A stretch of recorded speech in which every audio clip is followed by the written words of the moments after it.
What if I were to suggest that you play a key role in the awakening world? And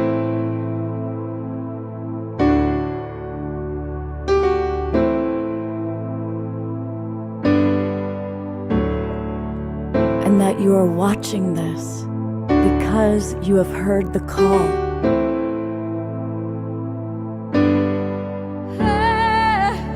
We can start right now by opening our hearts and minds.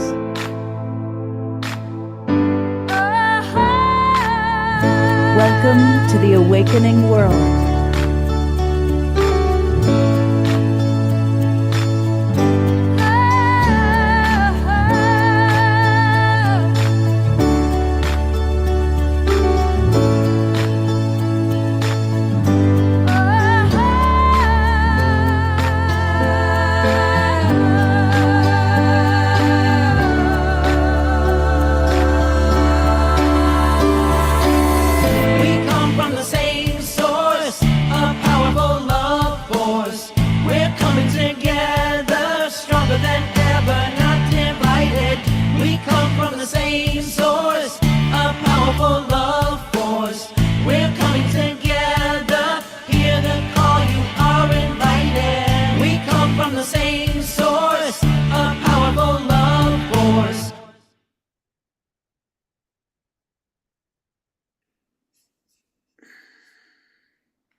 Good evening, everybody, and welcome to the Awakening World. So what are your thoughts about UFOs, UAPs, and now we even have a new one, USOs, unidentified submergible objects? What do you think about those things? Well, most of you are probably aware that government disclosure is imminent, or so we are being told. And that there's also an incredible wave of UFO, UAP, drone sightings all around the world, not just in New Jersey. And so I'm really grateful that a number of leaders in the field have come together tonight to talk about it.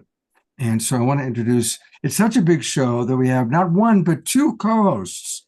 And so I want to bring on board my good buddy, Alan Steinfeld, friend of mine since 1989, and a new friend who is extraordinary, Dr. Tara. And thank you, Alan, Dr. Tara, for inviting some of your friends and colleagues tonight. And what would you like to open your thoughts with? Well, this is about the fifth or sixth Making Contact show we've done, Scott, and each time we do it, there's more information entering the field. We are in exciting times. The UFO genre has never been more public, more seen, more talked about. We are at a phase shift, and this drone thing, which we'll highlight today in the discussions, is the latest phase and getting us closer to what I think is a sort of world contact situation. What do you think, Tara? I'd have to agree, Alan. Thank you so much for having me here, Scott. It's always a pleasure to be here. And this is such an important and broad and big topic. And I'm really excited to hear from all the guests tonight. So thank you. I'm glad Dr. Tara is with us too. She runs the Consciousness Club. And you know, there's the external part of what's going on with all of this. But most important is, how is it impacting our consciousness? Are we raising our consciousness? Are we raising our vibration? Dr. Tara, really, you such a beautiful embodiment of that. So I'm glad you're with us. Right. I was just going to say, it's a great topic to talk about because it's so current, but there's so much other things going on in the world, and I know we'll talk about that a little bit. So we will. I want to briefly let the audience know who our guests are tonight. And so very quickly, we've got Steve Bassett is back. And he, honestly, Steve, when I hear you speak, you make the most sense of almost any of the main speakers out there. So I'm really grateful that you're with us. We have a new friend with us, Carolyn Brouillard. And welcome, Carolyn. I'm really looking forward to hearing what you have to say. And another new friend, Eduardo Mace, is with us tonight. So, Eduardo, thank you for joining us. And here's a very beloved friend, John Martin. Of course, when we're talking about this topic, we got to have John with us. I see people like Eleanor Joy getting excited. Reverend Jeffrey is with us, and he and his colleague, Dr. Kat, are going to remind us about the wonderful work of the International Space Federation and how we can participate with that. And another new friend who just popped on is Daniel Bronco. Welcome, Daniel. I'm glad that you're with us and looking forward to hearing what you have to say tonight. And as always with our shows, we have lots of music. And tonight, Fanny and Vigari are going to be back with us. There they are. Love you guys so much, and how perfect that you're with us this evening. And then finally, of course, beloved brother Omar Shar, who's going to provide us with a pair of songs. Just before we begin, I'm sure we're all aware that there's a Holocaust happening in Southern California right now. I lived in Topanga for 6 years. My home was the command post when there'd be big wildfires in Topanga. And so I know what it's like. And I'm sure many of you also have had that experience of when a wildfire or a hurricane or something like that's coming through, and you just don't know if you're going to make it or if your home's going to make it. And I'm sure all of us have friends in Southern California. So I'm going to go to gallery view, and we're going to start with a 90-second silent prayer sending maximum grace to Southern California, to the people there, to the land, to the animals. Maximum grace to Southern California.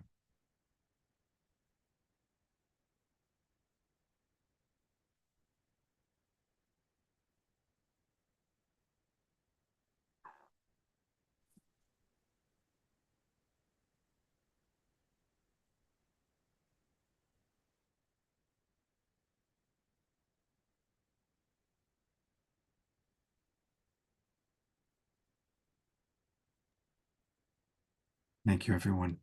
Here's Omar Shar.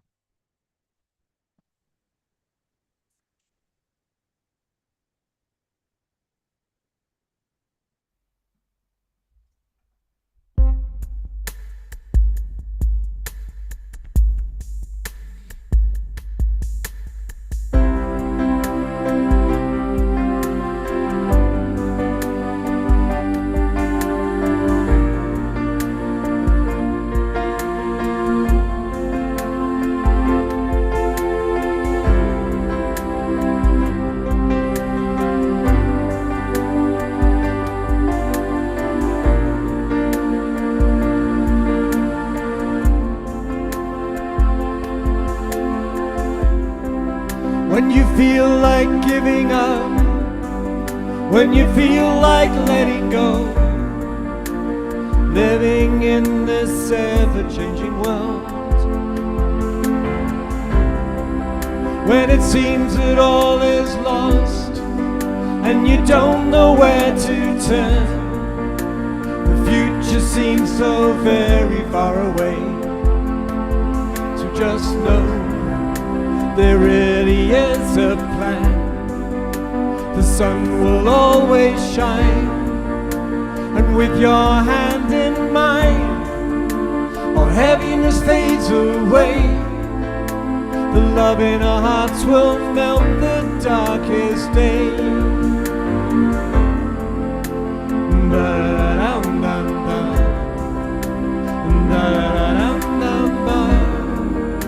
The love in our hearts will melt the darkest day. So when it seems that you're alone and the fears knock at your door, remember I am just a breath away. You are my brightest star. You've just forgotten who you are. Remember there is nothing in the way. So just know there really is a plan. The sun will always shine, and with your hand in mine, all heaviness fades away. The love in our hearts will melt the darkest day. Ba-da-da-dum-dum-dum. Da-da-da-dum-dum-dum. The love in our hearts will melt the darkest day. So when you feel like giving up, when you feel like letting go, remember I am just a breath away. And just know there really is a plan. The sun will always shine, and with your hand in mine, all heaviness fades away. The love in our hearts will melt the darkest day. The love in our hearts will melt the darkest day. The love in our hearts will melt the darkest day.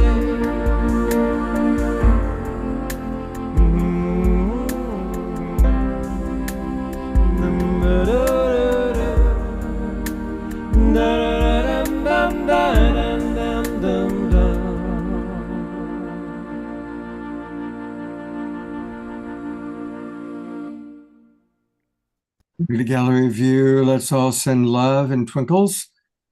We twinkle Omashar and our guests when we appreciate their offerings. Thank you, beloved brother, and he will be back a little bit later on in the show. It was beautiful. And thank you for putting together that video. There's a fun video, Omashar. All right, I'm going to turn it over to my co-host, Alan, who's got something fun to share, which kind of sets the tone for us tonight. Take it away, Alan. Well, thank you, Scott. Yes, if people aren't familiar with what's been going on since November, basically, there's been, I call it invasions. People call it a swarm. It's a presence of drones. It started over in New Jersey. I'm going to do a little screen share here. Does that come up on your screen, Scott? Yes. Although, yes, it does. It's not. Is that better? Is that the whole screen? That's better. Yeah, that's better. All right. This is where drones have seen all the red spots over the country itself. And then this is also started here in New Jersey. This is a November map. There's been at least 5,000 of these.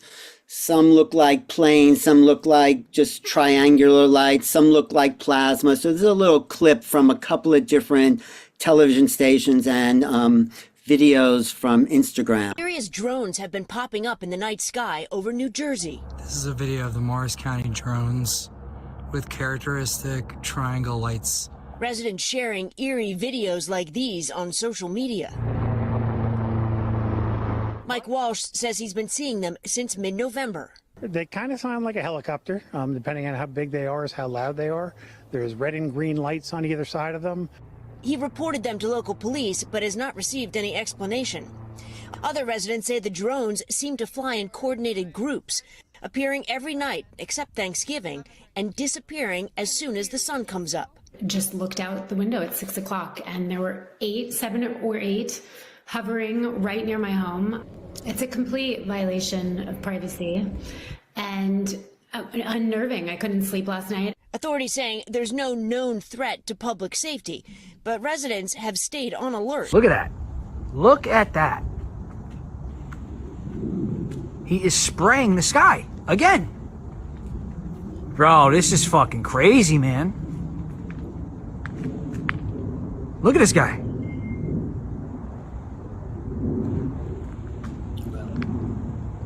They're spraying the skies. Residents are frustrated at the lack of information from authorities. We want to know what's happening, and we want it to stop. Yeah. So just a little more here. I got some. This is these quite extraordinary. This is Ross Coulter. He's a journalist from Australia, but he's been covering the UFO scene, giving this voiceover. So-called drone sightings all across New Jersey. In fact, it's not just across New Jersey, it's across the entire continental United States, across the United Kingdom at certain military bases, and indeed, if what I'm hearing from multiple people from all over the world is right, Russia, China, New Zealand, Australia. This is a worldwide phenomenon. Those are plasma ships. Those are not actually mechanical. Whatever these things are, you can see the scope of this phenomena. So it is showing up in all sorts of shapes, sizes. So there's a lot going on here, and the next guest is going to talk about the scope of this this phenomena that we have not seen before on a planetary scale. Here's some other drone shot. These drop down. Oh, this is, I think, Vietnam, maybe.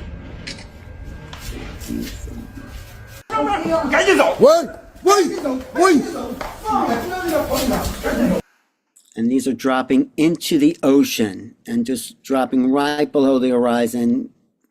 And nobody knows what's going on. That's the big surprise here. We'll get to the political part in a little bit, but just how is that, Scott? Does that give a kind of good overview? Oh, yeah. Good job pulling those together. And let's hear what Steve has to say about it all.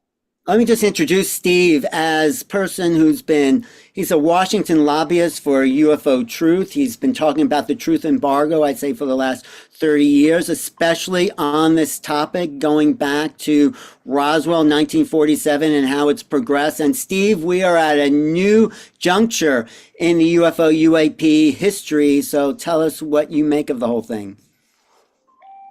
Let me try to put this into a context that's kind of appropriate for the program and your audience. So I'm going to start at year 1900. Starting in 1900, this is the turn of the 20th century, beginning of the 20th century. We went through an intellectual worldview change, extraordinary, almost nothing quite like it in history. And a very short amount of time, we saw the emergence of relativity theory, special relativity theory, quantum theory, atomic physics theory, and general astrophysics. And this intellectual shift just continued right on through the first 40 years of that century. And I say intellectual. In other words, the intellectual perception of the world and how it works and what it does in a way that could be proven and useful. Okay, so that was pretty good. But then, starting at the beginning of World War II, we'll call it 1940, another massive change occurred. Not so much an intellectual revolution or paradigm shift, but a technological paradigm shift. A lot of it was driven by World War II, which is the most technological war in all of history. Massive billions and trillions of dollars, current dollars were spent developing every manner of technology in order to win the war. But as we know, ETs were around. The government probably knew about this no later than the Foo Fighters, but may have had a vehicle prior to that, but it was pretty tightly held. But they certainly had a vehicle and a live ET as of Roswell, which is now 1945. What goes forward after that is the greatest technological revolution in history, almost equaling everything that has come before. And we're talking 84 years from 1940. All right, pretty big deal. And all technological change has worldview impact. When the car turned up and people started having cars, it changed the way they thought. It changed the way they engaged the world. All right. Airplanes. Oh, my Lord. When everybody could fly and see the world from above, interact more. And then all kinds of medical technology changed the way we think. And let's don't even get into the internet and smartphones and so forth, which were utterly changing the worldview, if not rewiring the brains of our kids. So this last 84 years has been something else. But there's an aspect of it which is appropriate to this show. Because as soon as the military had in its possession a live extraterrestrial, and in the ensuing years, it's pretty clear they had a number of crashes and a number of extraterrestrials, as well as probably engaging contactees of a sort, whether they were in the government itself or whether they approached or learned about contactees. They learned very early on, mid-20th century, that all extraterrestrials were telepathic, which is an absolute massively significant thing, which absolutely scared them to death. All right. And so that the very existence of telepathy opens up an entire realm of exploration that is unseen to the eye, almost impossible, maybe impossible to measure, other than it happens, right? And led to a great deal of research into what we'll call the psychic world, and so forth, precognition, what do they call it? Psychokinesis, remote viewing, and so forth, which obviously is a pretty esoteric areas. But they were all being done by our government in secret. They classified all of this, primarily because there was this kind of connection to the ET reality and what they knew, with telepathy being, I think, the most significant component. At the same time, there was an effort to try to explore these realms in the public domain. The government didn't encourage this. A paranormal program developed at Duke University. There was a pretty significant program that developed at Princeton, and that was kind of out there. And of course, there were contactees. They were having these experiences, whether they were talking about it or not. So let's just say after Roswell, this other extraordinary aspects of the world was starting to seep in to the consciousness of more and more people. Meanwhile, of course, the ET wired phenomena was going on, and sightings were being seen, and they had crash vehicles, and they're doing engineering, which re-engineering would certainly help to create this massive technological revolution. All right. But they didn't want these areas engaged. And so they did not help. They weren't putting billions of government dollars into public programs to engage the idea of telepathy or psychokinesis or any of this stuff. Leave it to the general people. And the general people got into it. And slowly after the war, you started to see some interesting things happening. As more and more people started to look at life and the world in much more non-traditional ways. Up until World War II, the pretty much the world religions operated as they always have, relatively defined, relatively stable. After the war, things started changing pretty quickly. By the 1970s, even in the 60s, you saw this kind of happening. If you look at the sexual revolution, the hippies and so forth, they were operating in another place. Psychedelic drugs kind of helped there, but psychedelic drugs were basically a higher form of technology operating in a brain at the point we didn't really know. The New Age phenomena developed, a term that referred to people that saw the world as a new age in a new way and were prepared to explore a whole range of things that, by and large, mainstream world didn't want anything to do with. And that has continued. But as I pointed out, the government didn't want it. Ultimately, they shut down the Duke program, so it went private. They shut down the Princeton program. They did everything they can to keep all of the research inside, private as long as they could, secret. Of course, the remote viewing stuff eventually leaked out. Right? We started learning about this. And so that is kind of the background that is somewhat not talked about much. That it's not just about hardware, saucers, star-to-star travel, right? And whatever tech they have, which we have gotten and are re-engineering, it's about the fact that it's increasingly obvious to people that one of the aspects of a much more advanced civilization is a greater understanding of these subtle realms and how they work, of which telepathy is one of them. All right. And so that's all been pretty cool. And so it's not surprising that in the late 70s, the New Age movement, with all of those interesting explorations into the subtle and the esoteric, kind of married up with the UFO movement. One, they had open minds, and it was like, hey, we're open to anything. Come on. The UFO people desperately needed places to speak, to make some money, to get the word out. And so before you know it, at every one of these conferences, consciousness, New Age, whatever, there would be people talking about this issue. And that actually solidified for decades until it became ingrained. We're about to have an example of that in about 4 weeks at the Conscious Life Expo, which has been an example of this for, I don't know, 20 some years. So you have these two things running together. Okay, fine. And so with that as background, let me talk about two things. One, if you haven't already found them, you've got to go find the telepathy tapes. It's easy to just Google telepathy tapes. It's that simple. The telepathy tapes. And these emerged out of the work of Diane Hennessy Powell, a highly trained psychiatrist who used to teach at Harvard. In fact, when she taught at Harvard, her office was 2 doors down from John Mack's. And she started, well, she's been doing a lot of things her whole life into a whole range of areas. Go to her website, DianeHennessyPowell.com, and definitely check out the bio. But one of her specialties was savant people, which is very interesting. Everybody knows that. There can be extraordinary. Everybody knows that. They're part of the artistic spectrum. Most people know that.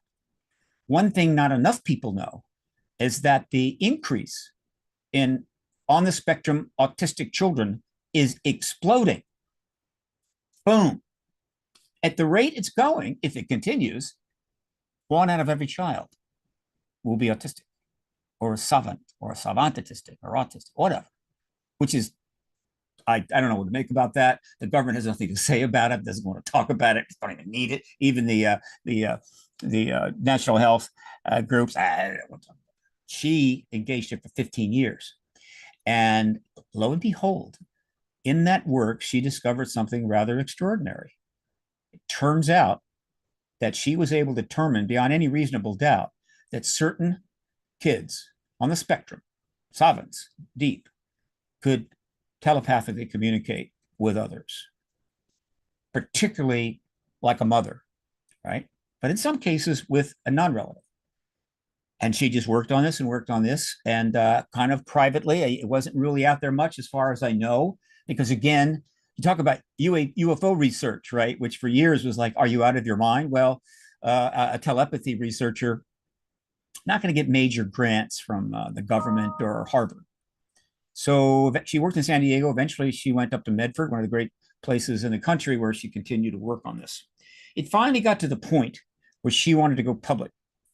And so what she did was, with the aid of Kai Dixon, she filmed a substantial number of interviews with these children and demonstrating this telepathic power. And this is being done for a documentary, which probably is going to come out this year at some point. It's going to be quite a documentary, all right? But they did something very smart and appropriate. They put the audio version of these interviews up on the net for free so that people could listen to them. And just listening to them, let me tell you, they will get your attention.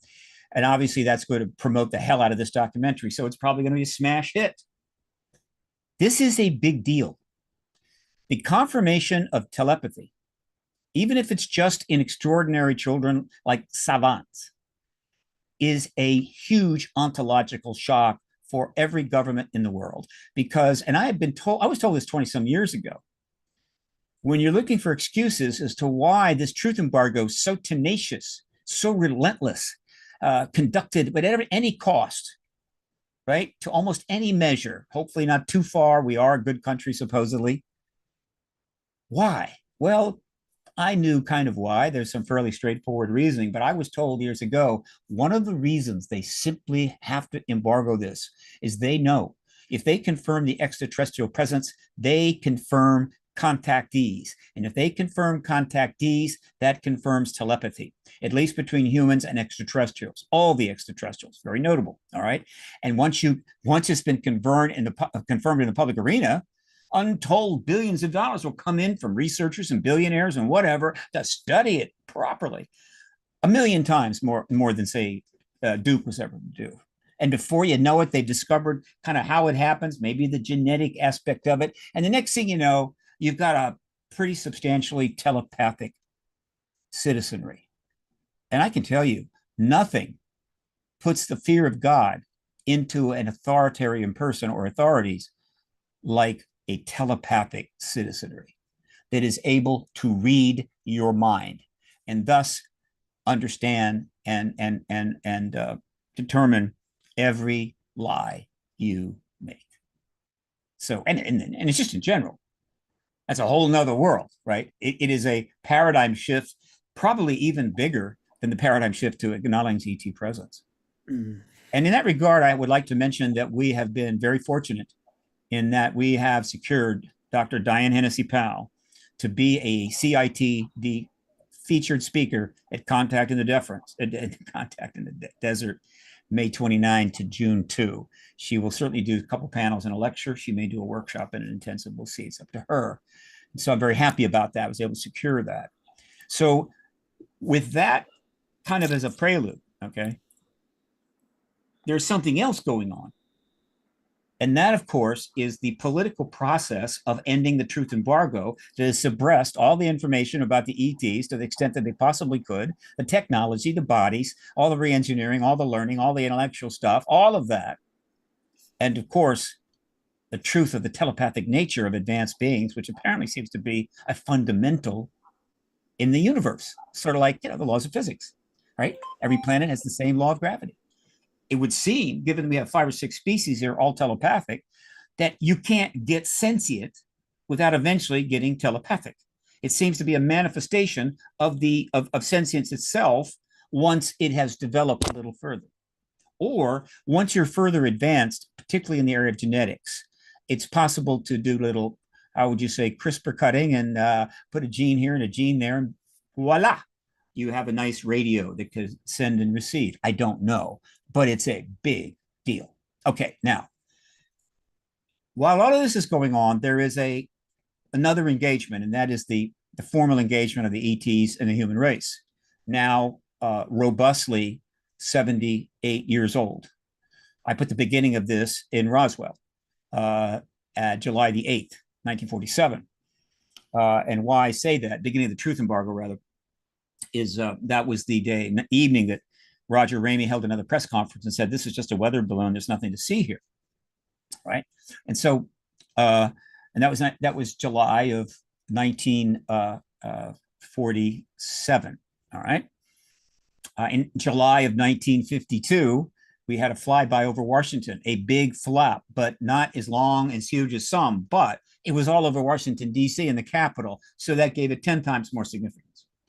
And that flap, UFO flap, which was seen and photographed, though the photographs seem to have disappeared, but they've been rendered, scared the hell out of the United States government because they were hoping that wouldn't happen, but it did. And so they did the best. They responded to it. They said, there's nothing to see here. It's okay, not a big deal. Donald Keogh said otherwise. He said, no, those are extraterrestrials. And then they convened a panel conveniently out of the CIA that basically concluded there's no threat, but the people can't handle it. So we're just going to suppress it. And that's the formal beginning, I guess you could say, of it. And now that was 47. That was 47. So now we're 77 years on, and that policy of embargo is finally coming to an end. It has been a very difficult thing to end this. It has been brutal. But given the size of the paradigm shift, in other words, the change in thinking and the change in the processing of power and rule, right? It's even bigger than, say, the civil rights change, which was a big deal. There were some laws passed. People had to observe certain laws about race and so forth that they didn't like, but they tried, they complied by and large. This is way bigger than that. All right. And so we tried to get this embargo ended, and every manner of obstacle has been put in the way. But when I said that the last, going back to last 84 years has been the most spectacular technological advancement in all human history, I was not whistling Dixie, okay?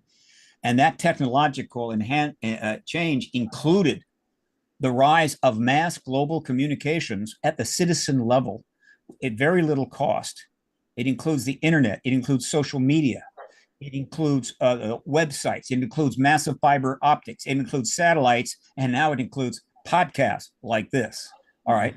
This massive change, right, has ultimately made the truth embargo impossible. It just cannot sustain this, but they've done their best. All right. And we've been working toward it and working toward it. But we're still not there. And the ETs have been watching this all along. And two things have recently happened. One, we have gotten ourselves within inches of nuclear weapon use. We're practically there. It'll be a torpedo, it'll be a nuke shell in the Ukraine, or it'll be a terrorist bomb, which is the worst of them all. We're right there. Could happen tomorrow. Trust me. There's logically no reason it won't. And that is huge. It's a big deal. And they've known about that all along. There's a reason that they show up en masse after we drop the bombs on Hiroshima and have never left since en masse. Okay. So that's a big deal. At the same time, we have made so much progress toward disclosure, but we can't quite close the deal, and we're running out of time. And so 2 years ago, a UFO flap began, but it wasn't immediately apparent because these days it's hard to know what a flap is. I mean, there's stuff coming in here, there, whatever. You get the sighting in an article. But we now realize that something big was developing. And the first hint I got was some time ago, about 2 years ago, when I saw a film that came out and got spread around about stuff swarming around a warship off of San Diego, United States warship. It got a lot of attention. All right. And people, oh, what is this? What is this? And they sort of referred to it as drones. They said it's drones, a drone swarm around the ship. And I said, well, that's interesting. But of course, I also thought something else. That can't happen. It cannot happen, period. No warship will let drones travel in its vicinity that isn't our drones and just let them do it. They will blow them to hell, period. It's not an option. Absolutely, certainly. And it didn't happen. So what's going on? But I filed that away because this stuff is happening all the time. It's just a giant rush of things and evidence and videos and God knows what. And then on May the 17th, 2022, the first hearing since 1968 was held before, I think, a subcommittee of the House Armed Services. Gallagher was on there, and I forget some of the others. And they brought in Moultrie and Bray, who were then running the ATP task force, or the UAP task force, rather. And it's in early stages. They wanted to check in, give a little briefing. They didn't have much to say. There were a couple of strong questions asked, particularly by Gallagher, which kind of caught them by surprise. But overall, it was not huge. But something happened. They showed that video in that hearing, which they simply did not have to do. They didn't need to do that. There's a lot of videos out there. Why are they showing this video of a drone swarm around a ship?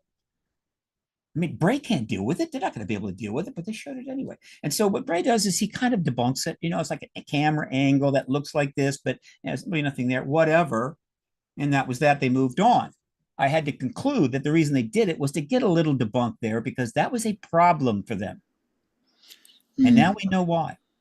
Because as you move forward from May 17th, or at least that period, more and more things started turning up about more and more military and other sensitive facilities. And the amount was not enough to trigger a mass response because we're always getting stuff in. You know about that. It's not like we have the money, millions of dollars, to catalog everything, analyze it deeply, go out, do checks. No, just we process this stuff knowing where it's all leading. And that continued. And then, of course, the disclosure process was underway at the time, making some progress with some setbacks. And then the war in the Ukraine getting worse and worse and worse, the threats growing and growing. And then the Middle East completely blows up, sky high. And all of a sudden, a few months ago, all hell broke loose. Right. And what they started was the greatest UFO flap in history. Hundreds of these, what we'll call craft or phenomena, which they can create. What they don't seem to be piloted, but we don't know. And if they're not piloted, whatever, anything unpiloted in the sky is a drone. Period. All right. So we'll assume they're unpiloted. Therefore, they're ET drones. They're flying all over the place. Very obvious. Not the daytime so much. At the night when you can see them. And they're not flying over the middle of Nebraska or North Dakota, where who the hell would even see it? They're flying over military bases, which means absolutely they will be seen, filmed, and it's a big deal because that's not allowed to happen, period. So the bottom line, Steve, is that these drone sightings we're seeing now are ET or mixed ET military. What's the bottom line with what's happening now? Okay, I'll give you so how much time have I got? Because obviously I'm almost out of time. What have I got?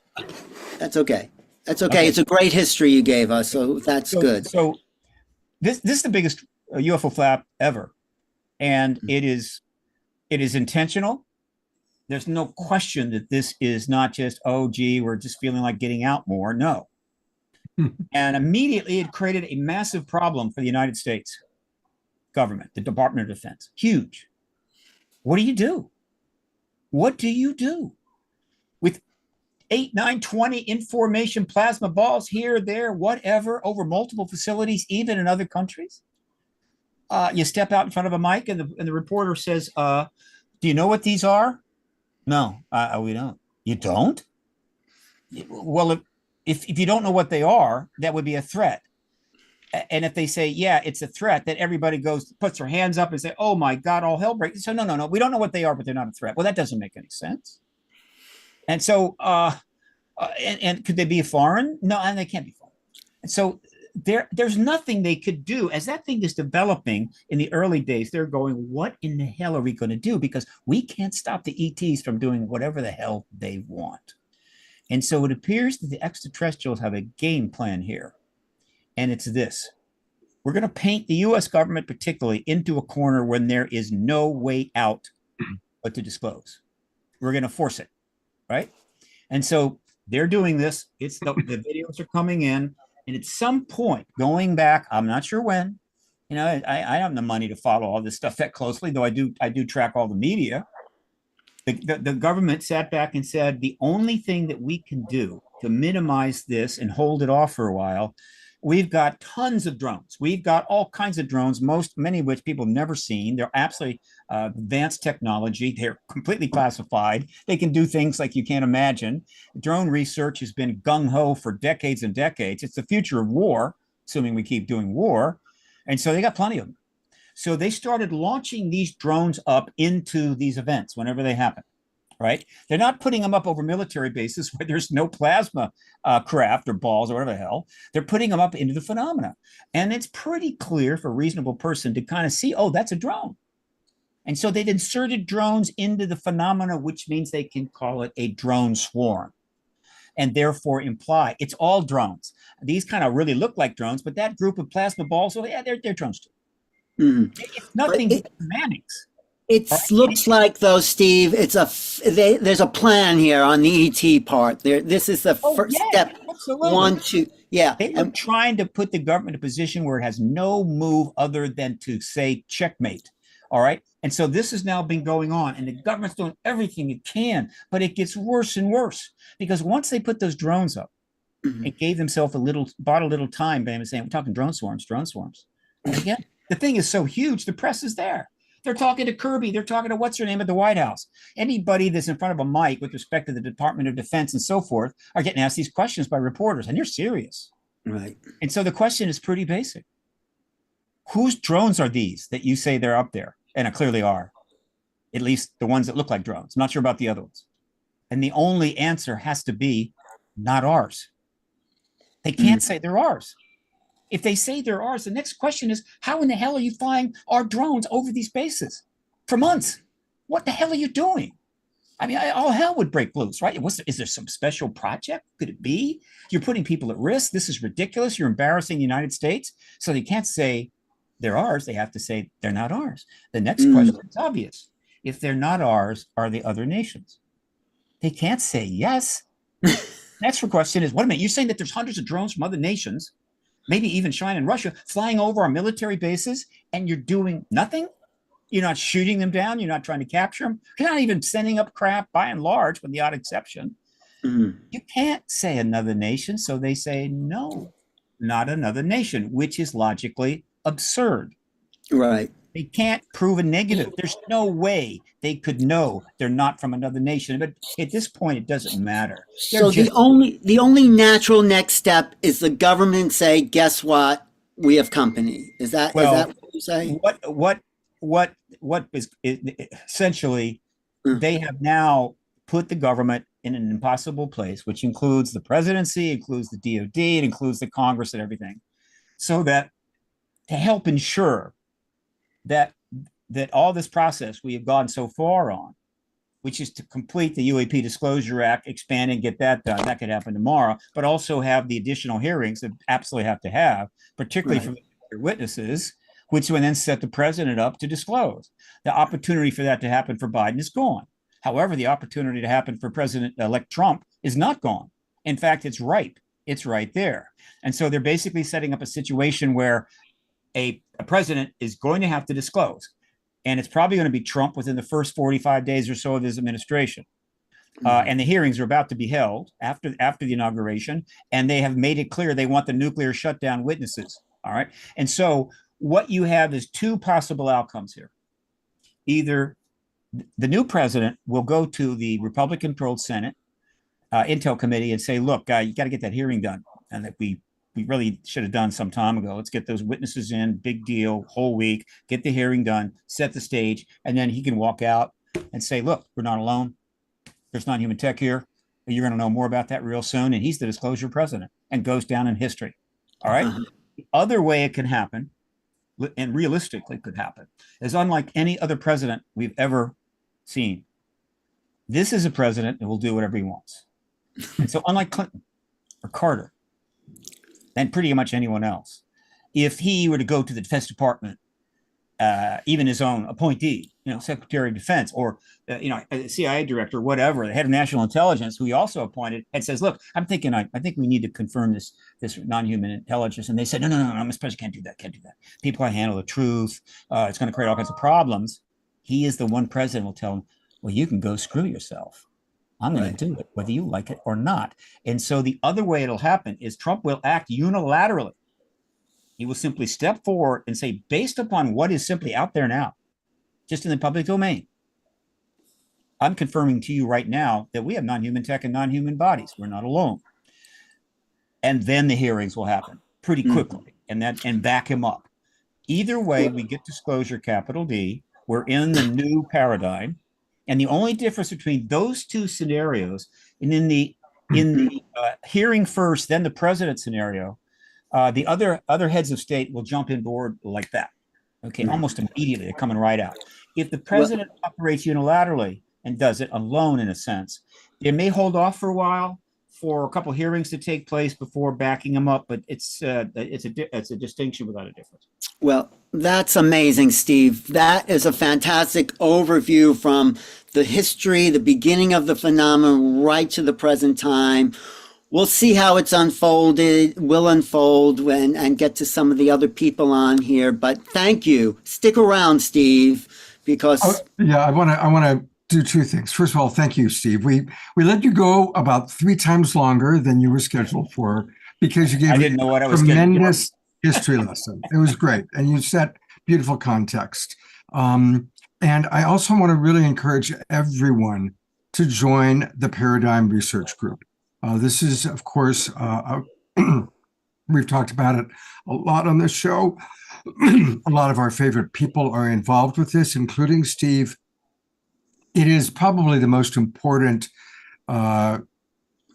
organization you can join to really support getting positive action. Steve, is there anything you want to say briefly about the Paradigm Research Group? Well, it is anticipating disclosure. I converted a couple of months to a nonprofit 501c3 based in Washington, D.C. The board of directors is myself, Danny Sheehan, and Paul Heineck. We're already receiving donations, and the more donations I get, the more stuff I can do. All right, that's number one. And that's all on the website. You can see the website is now in transition. It's converted, but it's got about 50% more work to be done. But it's okay. But it's going to get better. And then the other thing is that there's another organization that you need to engage, join up, and pay attention to, and that's the New Paradigm Institute.org. Yeah. Paradigm got that in common, got the common board. There's a reason for that. It's not an accident. The New Paradigm Institute has much more money, and it's already got multiple projects underway, including how to engage the Congress and so forth. So those two, but then there are other organizations literally forming, Soul Foundation, UAP Disclosure Fund, and like 2 or 3 more I just learned about. They are literally coming together in real time because every single day, more and more people understand disclosure is about to happen at last, and we need to get ready for it now. And here again is New Paradigm Institute. We actually have had Danny on the show twice in the past 6 months, including when he kicked this off. But absolutely, New Paradigm Institute is also really, really important. And we're going to hear tonight, Steve, from some other very important organizations that have formed where people can participate, connect, and we're going to be learning about those later this evening. I want to invite our other presenters. Yes. Please keep to your time. We let Steve go for it because he's Steve Bassett. And Steve, you really gave a wonderful historical context. But let's try and keep to our agenda. It's already going to be a 3.5 hour show, everybody. That's why we start at 5 o'clock tonight. And I'm going to turn over to you, Alan, to introduce our next guest. Yeah, and thank you. guys.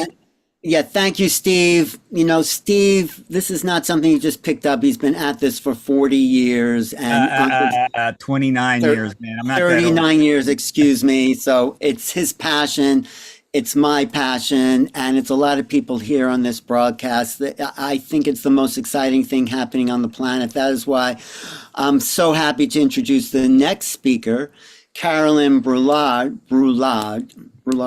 and she does a Substack blog called Getting Ready for the Galactic Age. She's also the managing partner of Exo Futures Consulting, exploring humanity's preparation for contact with non-human intelligence. And I found her on the Substack and I thought, wow, these essays on drones are so intelligent and so well thought out. Some of what Steve Bassett covered, but also you have your own insights about what's happening now. And, you know, if you differ with Steve about some things, give us your overview of the drone situation. We already got the history from 1947 to the present. So give us your understanding of what do you think is going on here in the last couple of months and where we're heading with disclosure. Sure. Well, thank you so much for having me. I love to receive the invitation and be introduced to your beautiful community. And I also love the way Steve teed up sort of the larger issue at play here. Disclosure isn't happening in a vacuum. You know, I think sometimes we underestimate what a profound change disclosure and contact represents, specifically for humanity, but also for the existing power structures. So just building on that for a moment, I think when people realize what truly is at stake, it starts to make a little bit more sense, the desperate and robust efforts to stall it or stop it, and to try to control it. You know, really, disclosure, I wrote this in a recent article, it's the final nail in the coffin for the old power elite. Because it's the end of that materialist scientific worldview that limits our reality to what people can see, touch, measure, you know, everything that we have through our physical senses. It wakes us up to, as I think Steve said, the subtle realms, you know, this grand existence and really who we are as source, as the divine. And that cannot be controlled or manipulated. So that is really what's at stake here. And I think part of why how the drone thing fits in. So I also want to start with just kind of this conversation can sometimes get a little heavy when you're talking about conspiracy and secrets and things like that and the deep state. There's a lot of different ways to think about this, but I like to reiterate that everything is serving humanity's awakening in some way, whether it's this drone situation or unfolding world events. You know, people are waking up through their own revelation and awareness, or they're being driven there by just the sheer absurdity of our world these days. You know, it's getting to the point where the secrecy, the control, the manipulation is just getting impossible not to see.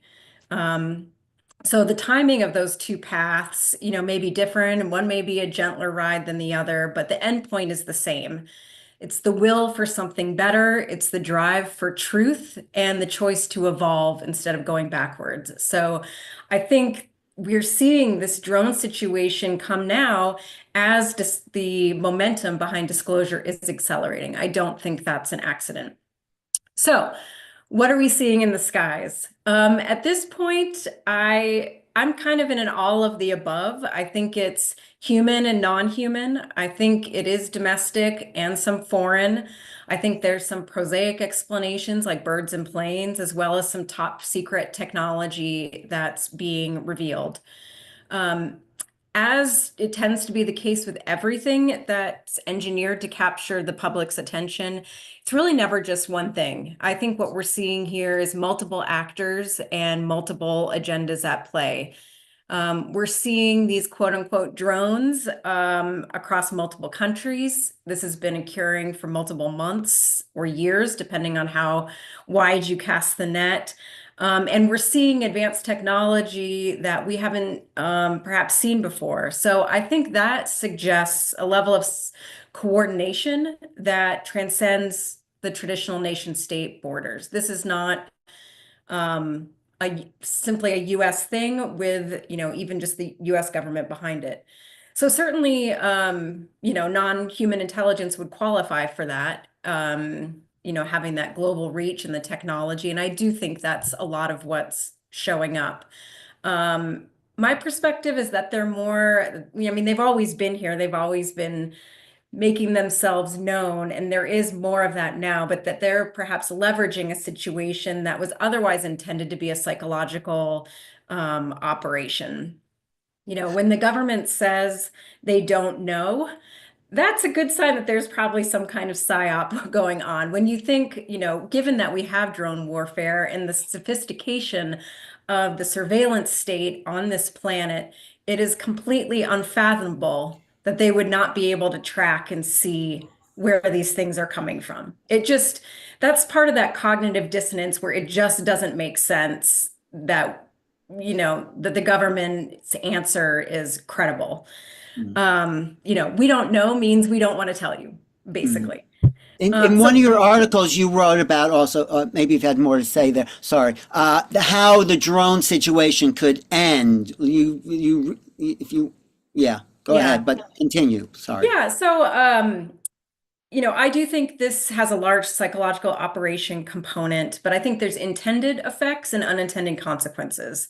I do feel that the US government and possibly other governments know that the clock's ticking on disclosure. I, would agree with what Steve said about, disclosure is happening, and the US government's kind of painted into a corner, because it's worth remembering the US government nor any government is in control of contact. Humanity's not calling the shots on when they show up. They are. And I don't think they're, bending the knee to our government on that. That said, I do think both the NHI and the government wants to acclimate people to unknown objects in the sky and get people comfortable with the idea of there being other beings. I do think this is a test run to test public responses, state and local capabilities, how the media treats this, people's psychological responses. I do think we're watching a disclosure exercise in real time. It's just heavily manipulated and heavily controlled. And I think part of the reason is they really want to keep control of this process. Now, just how sort of the energetics of manipulation work is, the more you try to control a situation, the more you draw an out of control outcome. So, I do think that they're trying to confuse us, so that people don't know what to believe. I think they're creating suspense that creates this sort of tension where people look to the government for official answers, even though no one trusts the government anymore. I think with this fear narrative, they are teeing something up here. Are you saying they being the ETs or the government? Who were they? Sorry, the government, yeah. Speaking more from like the PSYOP perspective here. I also wrote about this. There was a period where the articles started getting more shaming and ridicule of people reporting drones. And it was sort of like a throwback to the UFO stigma that all of a sudden there's this, that it's ridiculous to be thinking about this. So there's that pressure for conformity and just shut down dialogue on this. And it could be they're just trying to distract us from real disclosure and the million other untoward things that they're doing around the planet.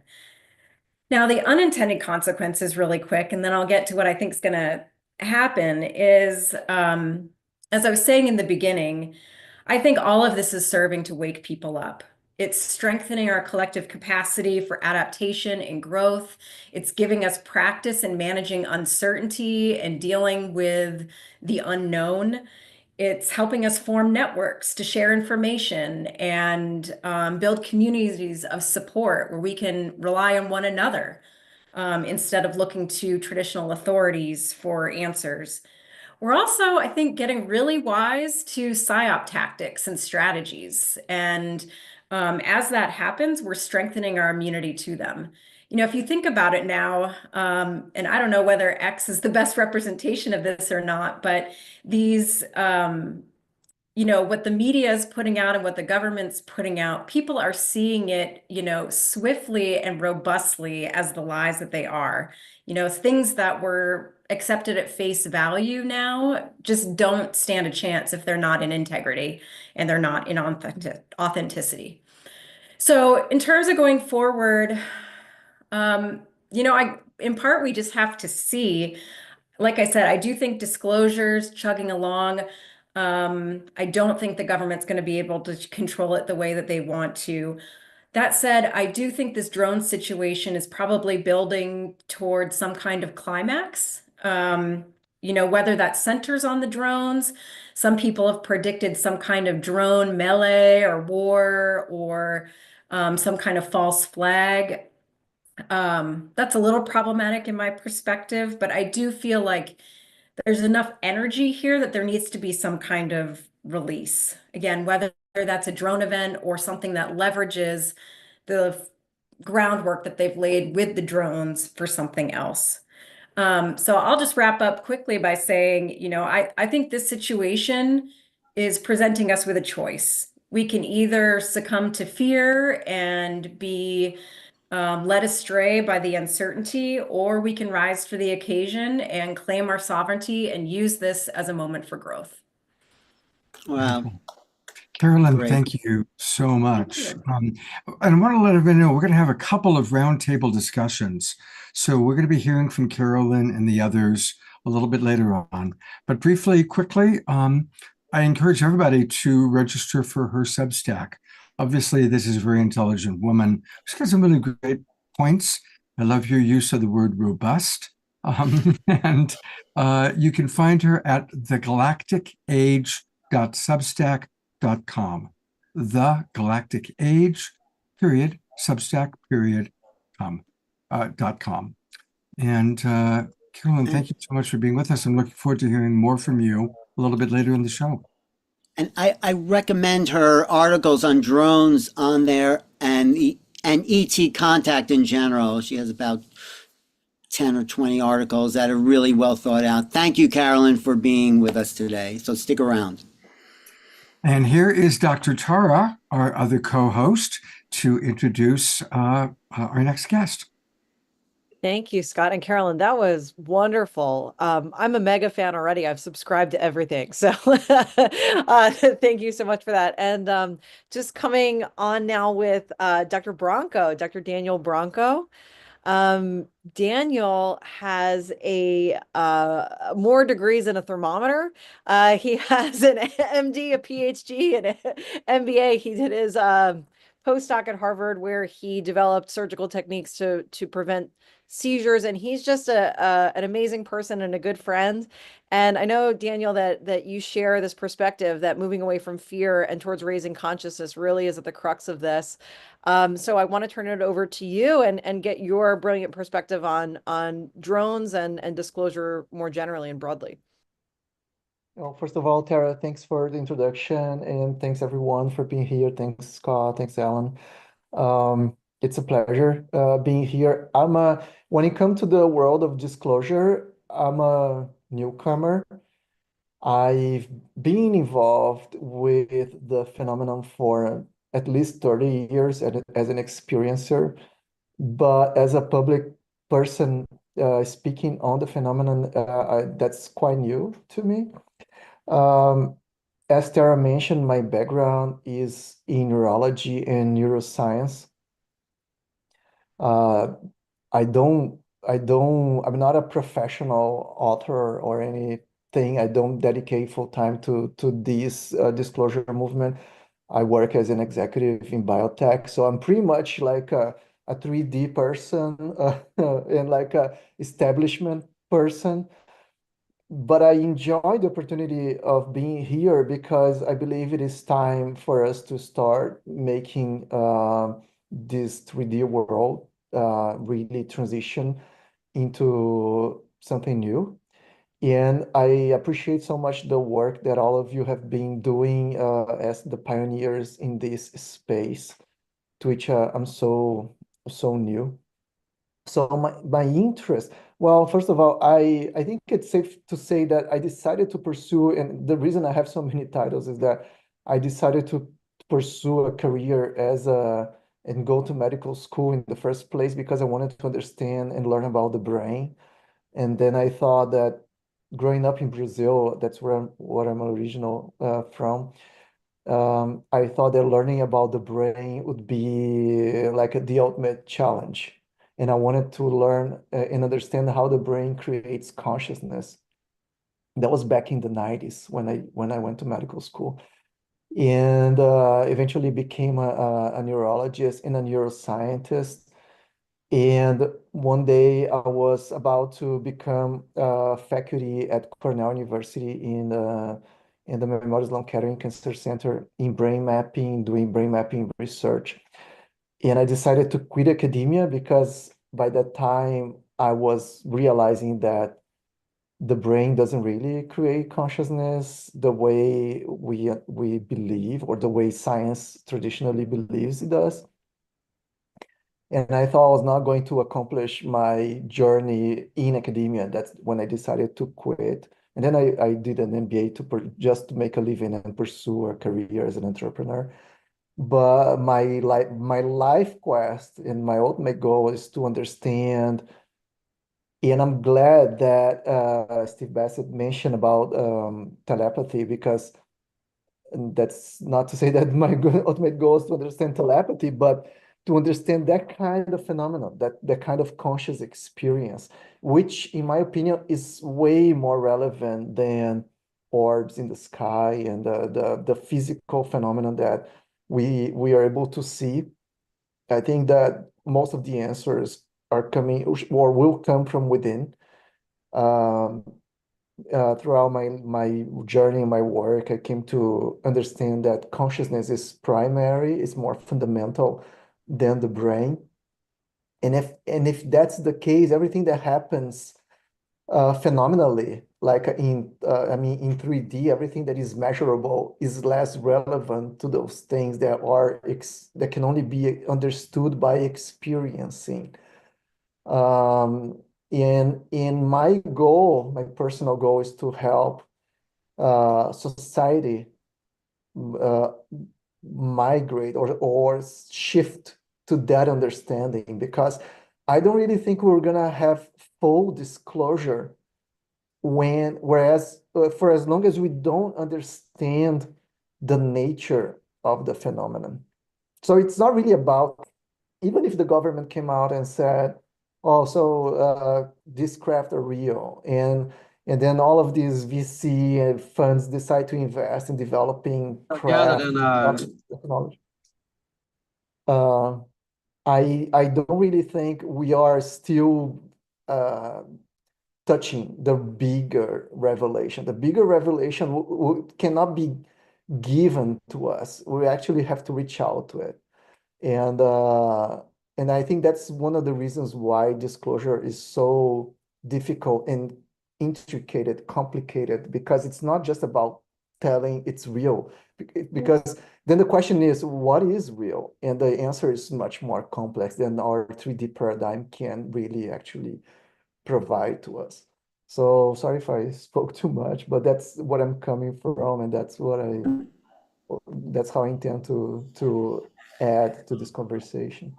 You know, I really love how you're helping us to remember that there's everything going on out there, but ultimately it's about raising our consciousness. So of course you came through Dr. Tara, who runs the Consciousness Club. And that is always, what's the name of the show? The Awakening World.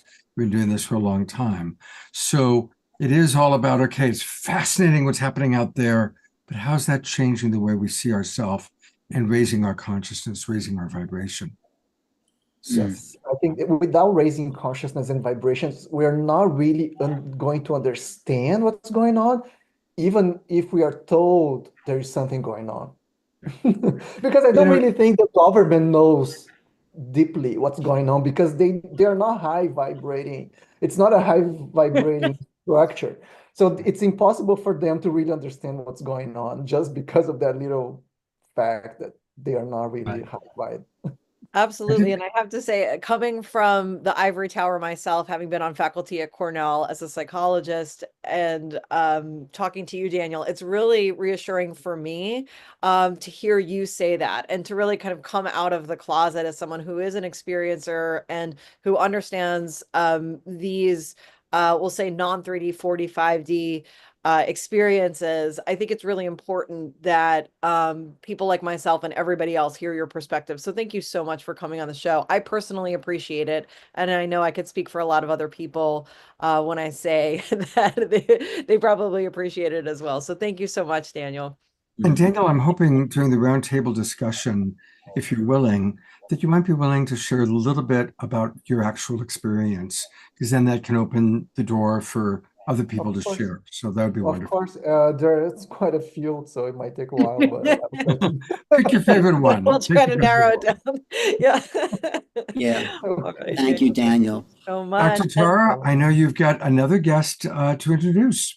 I do. Thanks, Scott. So next up, we have Eduardo Mace. So like Daniel, Eduardo is also Brazilian.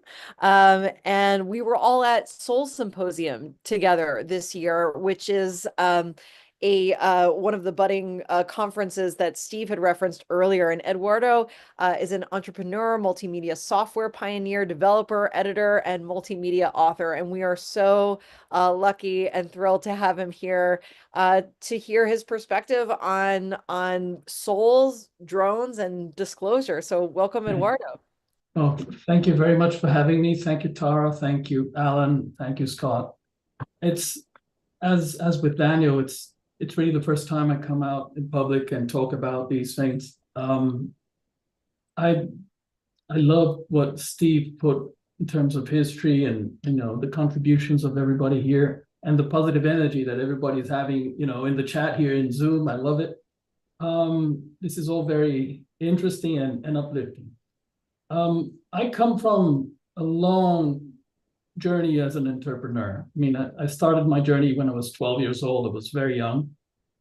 And obviously I, did business administration economics at university, but my life was centered around innovation, especially software innovation. And I come from a world where process is king, right?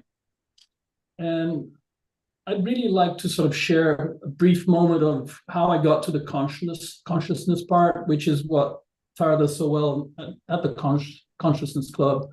And the discussions we're having there are so amazing. Thank you, Tara. I have always been very connected to, sci-fi in general, because I'm a nerd and a techie. And that really makes for the imagination. You can expand your horizon. But I've always been a publisher as a software entrepreneur. I've always published software. Software is like a book, right? But it's code instead of written words only. And I came to the US about 10 years ago, and in 2023 I moved to New York. 2022, sorry, actually. And in 2023, April, I had my first experience. I woke up to quite suddenly at 5 a.m. to an orb on my bed, right next to me, about 3 feet away. And I tried to wake my wife up, and I came out of bed, and the orb was still there. It was about a minute and a half, and I really couldn't understand. My wife was go back to sleep. It's just a dream, and I was completely taken aback by the whole thing. But I decided that maybe it's just my head, you know. I came back, but that bugged me a lot because it felt real, and I touched things. I really woke up. There wasn't anything that you could say was hypnopompia or hypnagogia, right? A woke dream kind of thing. And so 2 weeks later, I'm at home. I work from home. I mentor a lot of startups and scale ups in the US and worldwide. And there was this heavy sound of a chopper right above my house, and the whole house started to tremble vigorously, like an earthquake. And I ran out the house. It took me a while because I had to go downstairs and my pet as well, right? We woke at what's going on. And above the house, about 60 feet above the house, there was a Chinook. And I thought, fucking hell, the American government's after me. They found out about the orb in my room. I was okay, this is crazy. But I have been a long time investor in defense tech. I gave that up, after the experience, but these experiences I'm going to relay to you. But I noticed that there was stuff wrong with the chopper, right? The wheels weren't in the right place. The lights weren't turned off. It was completely black. The lights were in the wrong place. The windows were in the wrong place as well. It wasn't a Chinook, but it was a Chinook. The two, propellers, that Chinooks have. It was a little smaller than Chinook, and I thought that was strange. And there was no wind. There was only vibration and sound coming from it. Well, very well. After that, I started to have a lot of synchronicity events happening around the house. The clock always went like 1, 2, 3, 4. It was always 12:34. It was always 9, 8. Everything seems to be conspiring against you. And then I started to have high strangeness in the house, poltergeist effects. And I didn't know how to cope with it. And the fact that drove a certain amount of fear from me, I started to notice and correlate the fear with the volume of the high strangeness, right? So I started to keep after months of this, my wife also was part of a couple of experiences as well. We saw a cloud form from right outside my house from the garden, just come out of the street in front of my garden, just came out and stood there and started moving around, doing right turns and so on. There were multiple events of light turning on and off, things being misplaced. It was chaos. I had no framework for dealing with this. Well, and one day, it was night. I saw a shadow pass the window of my front to the front of the house. So I opened the door because I decided I'm going to go and confront whatever it is, right? And a huge, very pungent sulfur smell came to my nostrils, and that meant, Jesus Christ, this is not going the way I want this to go. So I went back into the house, told my wife, but I was in a bad place. It was almost desperation. The next day, I decided to go out to the garden. It was a beautiful day. And I talked to the heavens. I didn't know what to do. Talk to the heavens. I'm a process guy. I work with software. It's all math, it's all tables, it's all, mental. And I was an agnostic. And I can't say I am agnostic anymore, but I went to the garden and asked the heavens, this has to stop. Me, my family, they don't deserve this. Because I had read up, obviously, during these months of high strangeness in the house, I started reading up. And I know how contagious this can be. So I didn't want this for my family or for myself. And as I asked it, boom, it stopped. It stopped right there and then.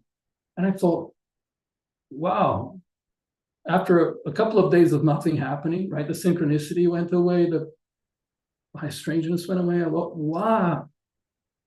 And I learned that to control my fear meant that I could have peace in dealing with whatever effects were being generated before. But after they left, I started feeling, because I work a lot in the garden, I started feeling a lot more comfortable with everything, as if there was something other than myself, present. And so the animals as I worked in the gardens, the animals would be very close by. And I thought, this is interesting, but kind of scary at the same time, because you don't want them too close. Wait a second.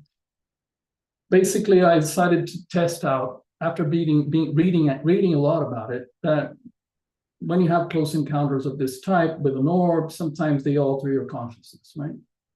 I started reading up on that. And I decided to test it. Why not test it? I'm a process guy. I love the scientific method. Let's test it. So I went to places where people pray. So I went to St. Patrick's in New York. My head caught fire inside the church. It was like crazy. It was driving me towards the back of the church. And I noticed that it was where people prayed. It was the high intensity thing, right? And I thought, this is completely mind-blowing. Wait, does this happen anywhere else in the church? So I noticed one other spot where it happened, and the air was kind of, the effect that I was feeling also translated to the light and the air, how it moved. And I thought, this is interesting. Is it me, just having a sort of, projection, or is this reality? Is this really happening? So I went to other churches. I went to churches in Europe, so I decided to go to tourist churches. Because tourist churches, people don't pray in tourist churches, right? They always have somewhere else they pray, because you can't, it's so full of tourists, right? So I'd always find out where the chapel was, because I could feel it. And the chapel was hidden. It was behind the church, I didn't know. It was next to a crypt, I didn't know. It was wherever. So I decided that maybe go to places of meditation, right? And see if there's anything there. And bingo, there you go. So wherever there is high vibration and high consciousness, I could feel the energy. Eduardo, so that was wonderful. Jump in to backup sing here and to let folks know that who are watching, that in our Zoom group chat, so many people are saying that they're relating to your story. And Alan and I are even kind of passing notes electronically behind the scenes here and saying that we had a similar experience in New York City at the Javits Center of all places, where, the least spiritual place on the planet, but Amma was there. And Amma is a very high Hindu living saint. And the energy there was absolutely palpable. And that's a whole other story, but it sounds though like you're having a Kundalini awakening, and high energy stimulates the vibrational field of the body, and you're switched on now, Eduardo, whether you like it or not. Right. Right. So it's great. Welcome to the club. Thank you. So literally, did you want to conclude? Because we'll get back around to more, because right. And so very quickly after that, I started having a lot of UAP encounters. I filmed a couple, have photos of others, and sometimes we take pictures and they're there behind us. They're part of life now. And this high consciousness work also led me to telepathy, which is another interesting story. Thank you so much, Eduardo. And we definitely look forward to hearing a little bit more from you when we go to our roundtable discussion. And it's my honor to introduce our next guest. But as a wonderful and very synchronistic way of introducing him, I have a short video first. Well, I was gathered in a schoolyard with about 20 other men, and we saw a bright light appear in the distant western skies, and it got closer and closer, and when it was just above the treetops, it changed color, and then it stayed there for a while, and then it disappeared into the distance. And none of us could ever imagine what it was, and I still don't know what it was. In 76, you said you'd try and release all information to the public and to scientists about other UFO sightings. Yes. Do you think you achieved that? I'm not sure, but we did release a lot of the information, but I don't know how much was not released. So a little interesting as we honor the great President Jimmy Carter, who of course just passed away, and who I think we've just seen a little clip that he saw a UFO, he became president, he tried to get information out there, and I think you can see when he raises his eyebrows, that tells a lot, doesn't it? Now, what's interesting and very synchronistic is our next guest is our beloved friend, John Martin, who knew Jimmy Carter, played music and guitar for Jimmy. And so it's really beautiful to have John with us. So John, I'm going to bring you on briefly, and you can then introduce the video that you prepared for us. And welcome back to the Awakening World. Thank you, Scott. And I wanted to dedicate my appearance today to our friend, President Carter. And he was in repose at the Carter Center on Sunday, and I said a prayer for all of the awakening world while I was there with our friend. And he is now on the other side of the veil helping in a way that I know he can. I spoke with him about UFOs over dinner in Spain, and that was the impetus of me beginning my journey. I began playing guitar on my deck, and I began projecting music and positive thought into the universe. And almost immediately, these beautiful crafts started coming in. This beautiful purple plasma bell-shaped craft with a pink ring around the bottom third of the bell was directly over my home. It was silent. I went and Karen came out, and we both watched this beautiful craft. And Scott, what I want everyone to know is it's available to all of us. We all can share who we are, what we love with the universe. And the universe is so ready and willing to interact with us. I've had thousands and thousands of interactions with our star family.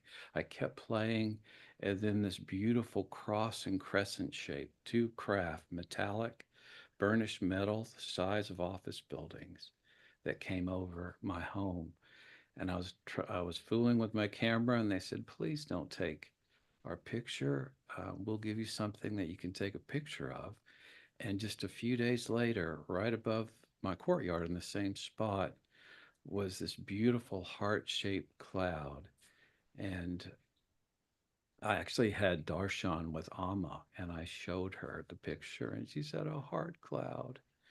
And it's a universal, it's just a lovely archetype that I think we all can relate to. John, thank you. And, for those of you who don't know John, he's one of my favorite guests because John is embodying what we're talking about, raising our consciousness. And when you watch this short video he prepared for us, listen to his voice, listen to how he speaks to the galactic family, how he plays music to them, how he relates and connects to them.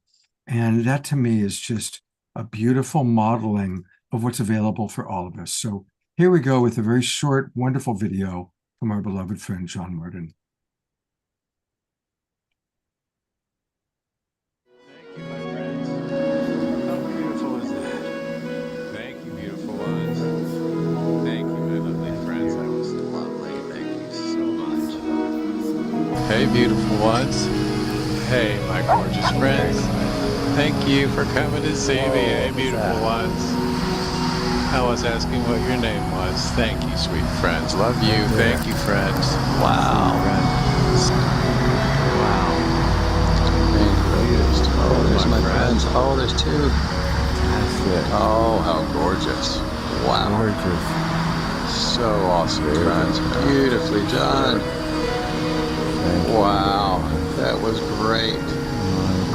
Thank you, sweet friends. I too. Hey, lovely ones. Hey, gorgeous ones. Oh, how wonderful. Absolutely beautiful Montuca. Hey, oh, look at y'all. Let's see how this does. Perfect. Right through the center. Gorgeous. Hey, sweet friend. Beautiful. Hey, loveliest. Hey, my dear ones. How gorgeous. It's up there.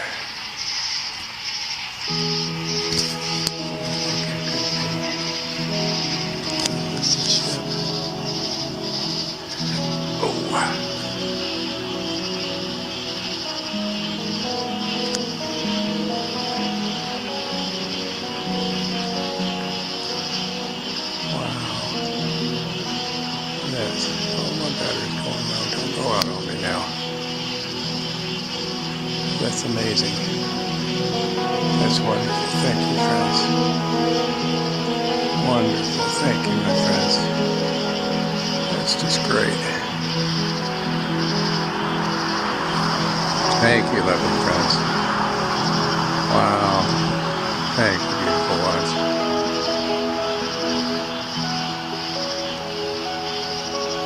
I can keep those of y'all in there. Thank you, beautiful friends. Thank you. That was awesome. Wow. That was really awesome. Thank you. This is John's beautiful book, The Universe Loves You. Of course, that would be the title of John's beautiful book, and I encourage everybody to get it. You can find it on Amazon.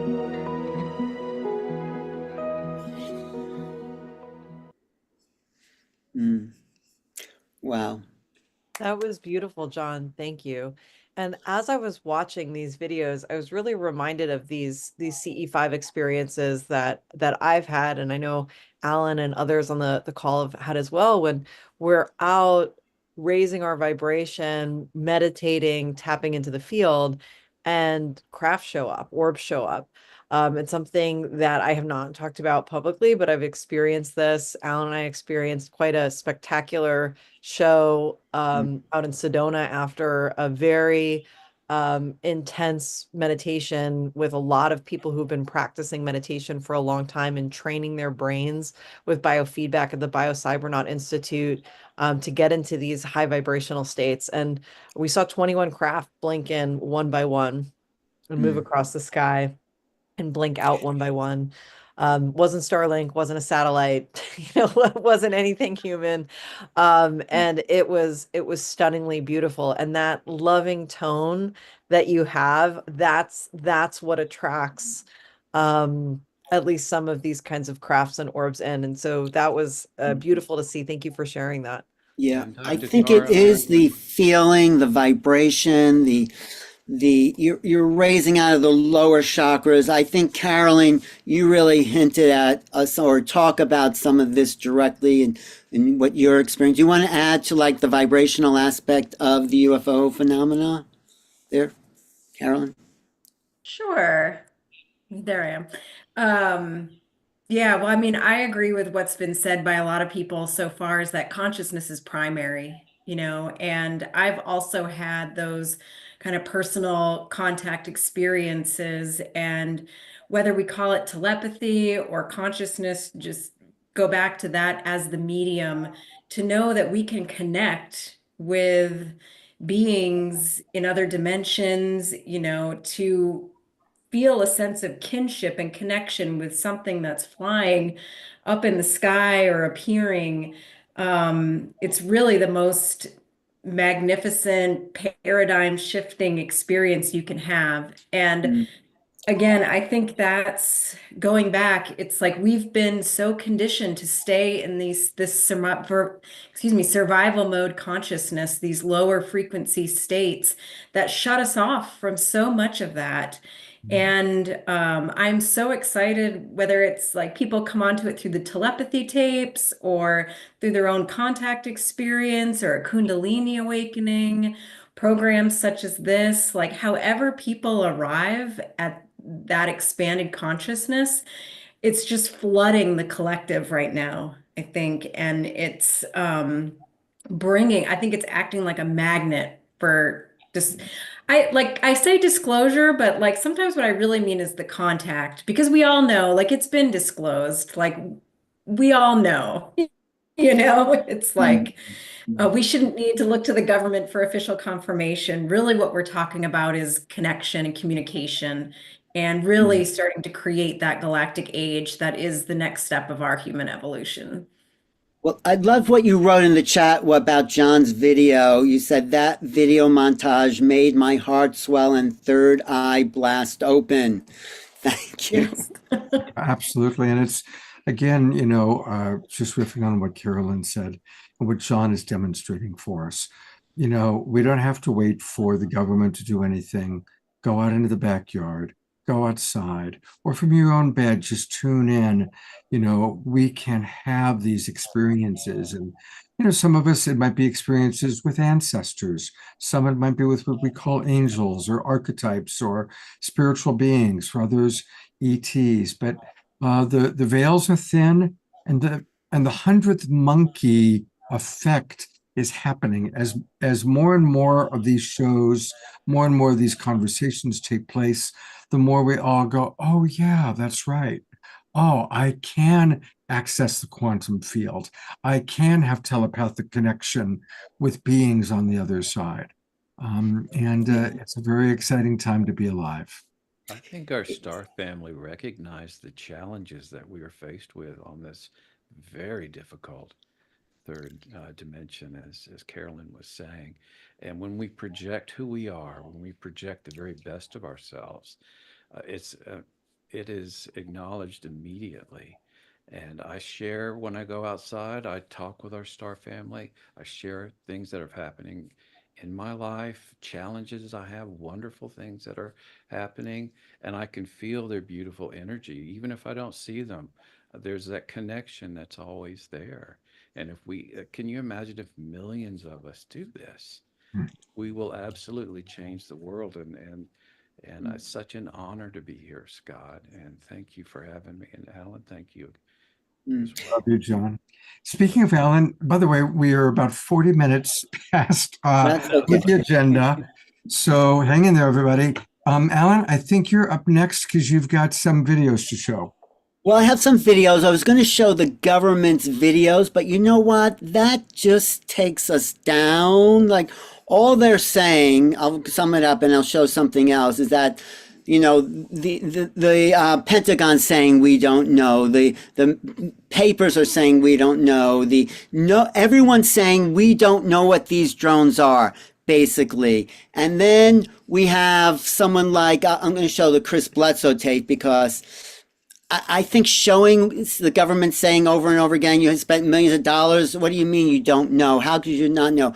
It's worldwide frustration on the part of the public with the government and the military. And then we have other people who, so does that make sense, Scott? Unless you want to really see. No, that's fine. And you know what I'd like to do then is show those videos. Then I want to introduce Sylvan and Dr. Kat, and then we'll roll into the roundtable discussion. Okay, I'm just going to show this one of Chris Bledsoe, who's if anyone doesn't know him, he wrote the book called God and UFOs, and he sees these orbs all the time. And this is what he said actually on that Danny Sheehan special. I just kind of clipped it out here because I think he makes a lot of sense. I do want to say to everyone in this group that for the last 15 years, I've been 18 years really, 18 years this January, but for 15 years I've been documenting this phenomenon. And I have maintained for 15 years, when I reported to MUFON way back, that these orbs can mimic anything. They mimic airplanes. I have witnessed it myself. One on the ground in front of me shift from a football to a helicopter. Eduardo was sort of kind of commenting on that possibility, yeah. In front of me, 150 yards away, and then fly off over my head. And I have witnessed it. I filmed it. I have metal balls. These things turn into metal balls or what looks like raindrops that glow. So a lot of the drones that we may think are drones could be orbs, in fact, mimicking the drones. So there's a lot happening there. I just had to add that in there about this drone thing, because there's videos going around of watching orbs turn into an airplane, what looks like one. But I agree with Steve. I think whoever's up there has a big stake in what's going on down here. Maybe the threat of nuclear war. I do know it's got their attention. It had their attention in World War II. They've shown us that they can turn off our nuclear sites. They can do it, and they monitor our thoughts. They know what you're thinking. And I would, many people come here and see this.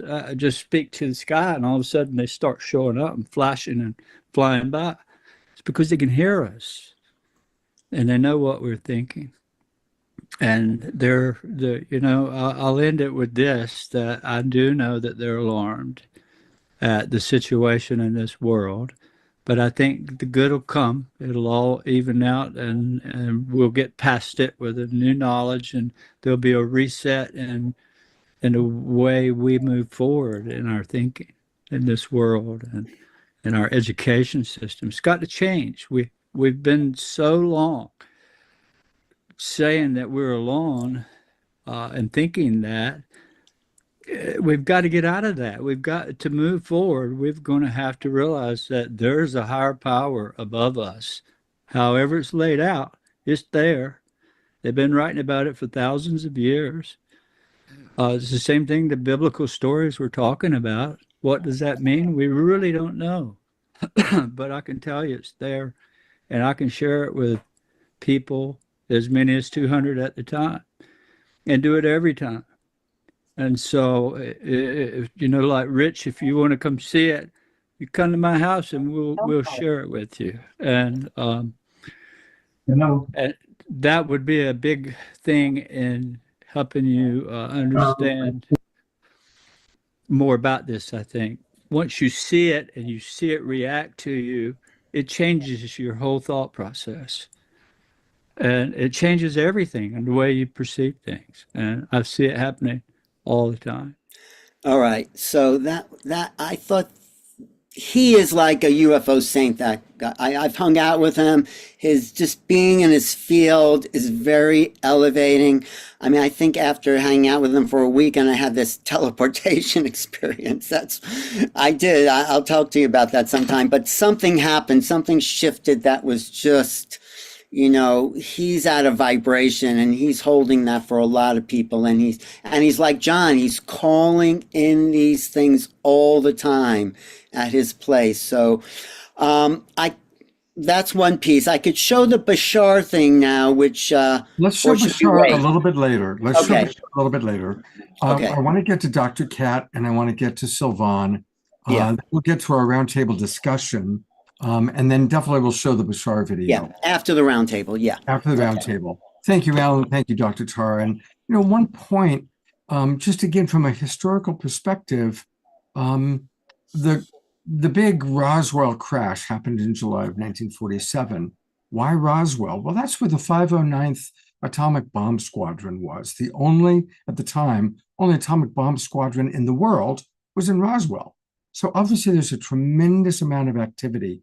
And you've heard a couple times it mentioned that we actually now know that at times our nuclear arms have been turned off. They have let us know, no, you cannot use nuclear weapons. Clearly, the nuclear blasts are what alerted our galactic family to, oh, wow, those crazy humans have reached that level of technology, and their consciousness has to rise. I did one of the last interviews with Timothy Leary before he passed away. And that was his theory. His theory was that the moment we created radiation would set off within our genetic structure an awakening that he thought it would take 3 generations so that our consciousness could catch up with our technology. So I just wanted to add that piece. I also want to invite all the people who are watching on Facebook and on YouTube. We're only about halfway through the show. So come on in and join us. And it's really easy to join the Global Peace Tribe, to get Zoom room links to all of our shows. We do 2 or 3 shows every week. Go to globalpeacetribe.com. You'll learn all about us, about our shows. Click register for the new season. That'll take you to our registration page. It takes about a minute or 2 at the most, and you will immediately get Zoom room links to our shows. And one of the great things about the Global Peace Tribe is we're always bringing in and connecting you, our audience, to the extraordinary other organizations, other people, other groups that are raising consciousness. And so I want to invite 2 friends of mine to share about their organizations, both of which are really important. And then they'll also participate in our roundtable discussion. And I'm going to start by introducing my friend, Dr. Kat Lewis, who's here to tell you all about the International Space Federation. Hi, Kat. Hi. Hi, everyone. And I'm going to bring, of course, on your compadre, our beloved Global Peace Triber, Reverend Jeffrey Colebrook. Yes, yes. So tell us about the ISF, what it does briefly, and how people can join. And you have screen sharing privilege, so you can go to the website as you wish. Oh, okay. I think we can start there. Let me grab it. And Kat, while he's grabbing it, do you want to talk a little bit about the ISF?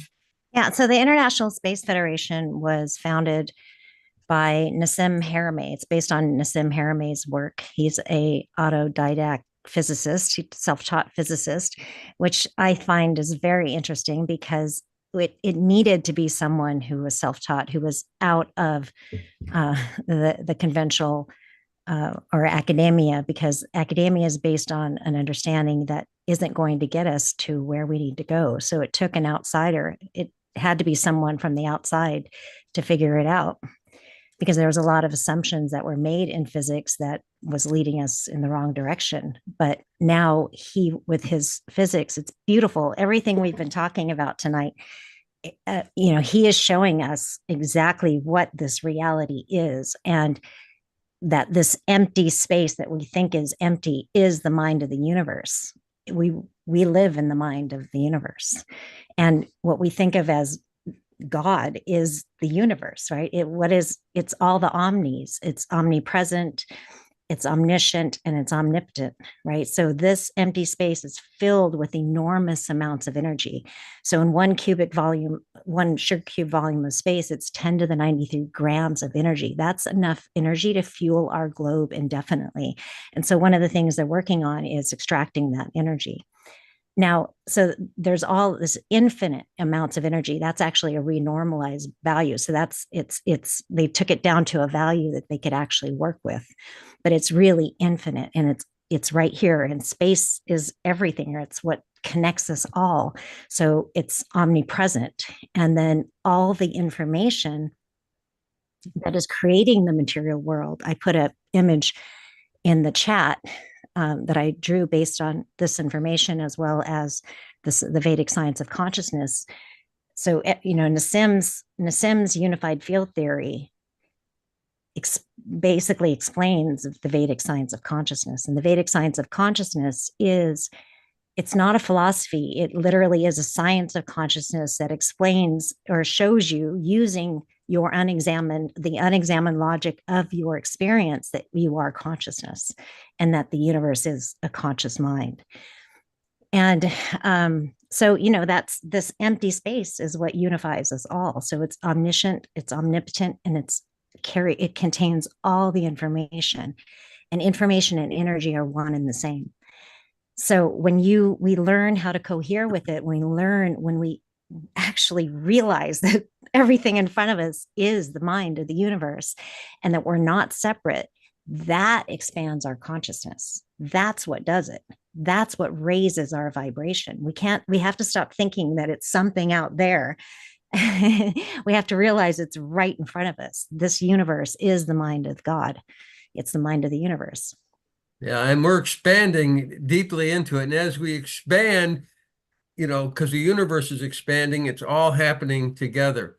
It's quite amazing. And, it's a wonderful opportunity. This is, I mean, the ISF community has put the science out, written it out in clear mathematical language, open source for the world to have. And that is the science of consciousness. It's the science of 0-point energy. Everything. It's the science.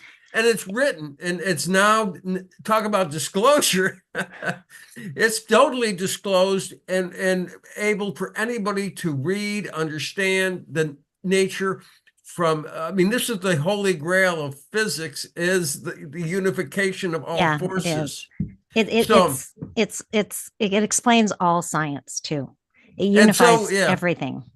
We invite you to come join us. You know, it's a great community. You have community connections, engaged in contact with, you get to meet cool people like Kat and myself and many others who have been here. It's a wonderful community.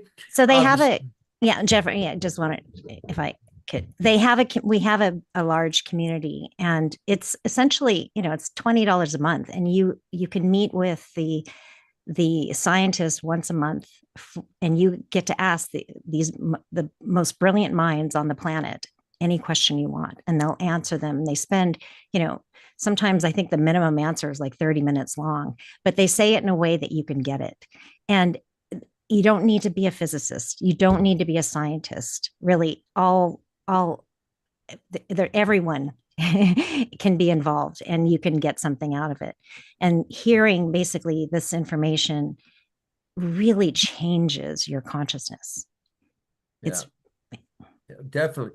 And, you know, by being a member, you're supporting bringing this out too, into, you know, the disclosure of the science is important too. And, you know, it's been as you obviously would know, a challenge getting this in academia, but you know, resistance will be futile, because the beautiful thing about science, when it's correct, it'll penetrate into the oneness. So there you can join as a member, and come hang out with us. We'd love to have you part of it, and then you get all kinds of cool things. So thank you. So their goal is education. They're also building technology, so free energy technology.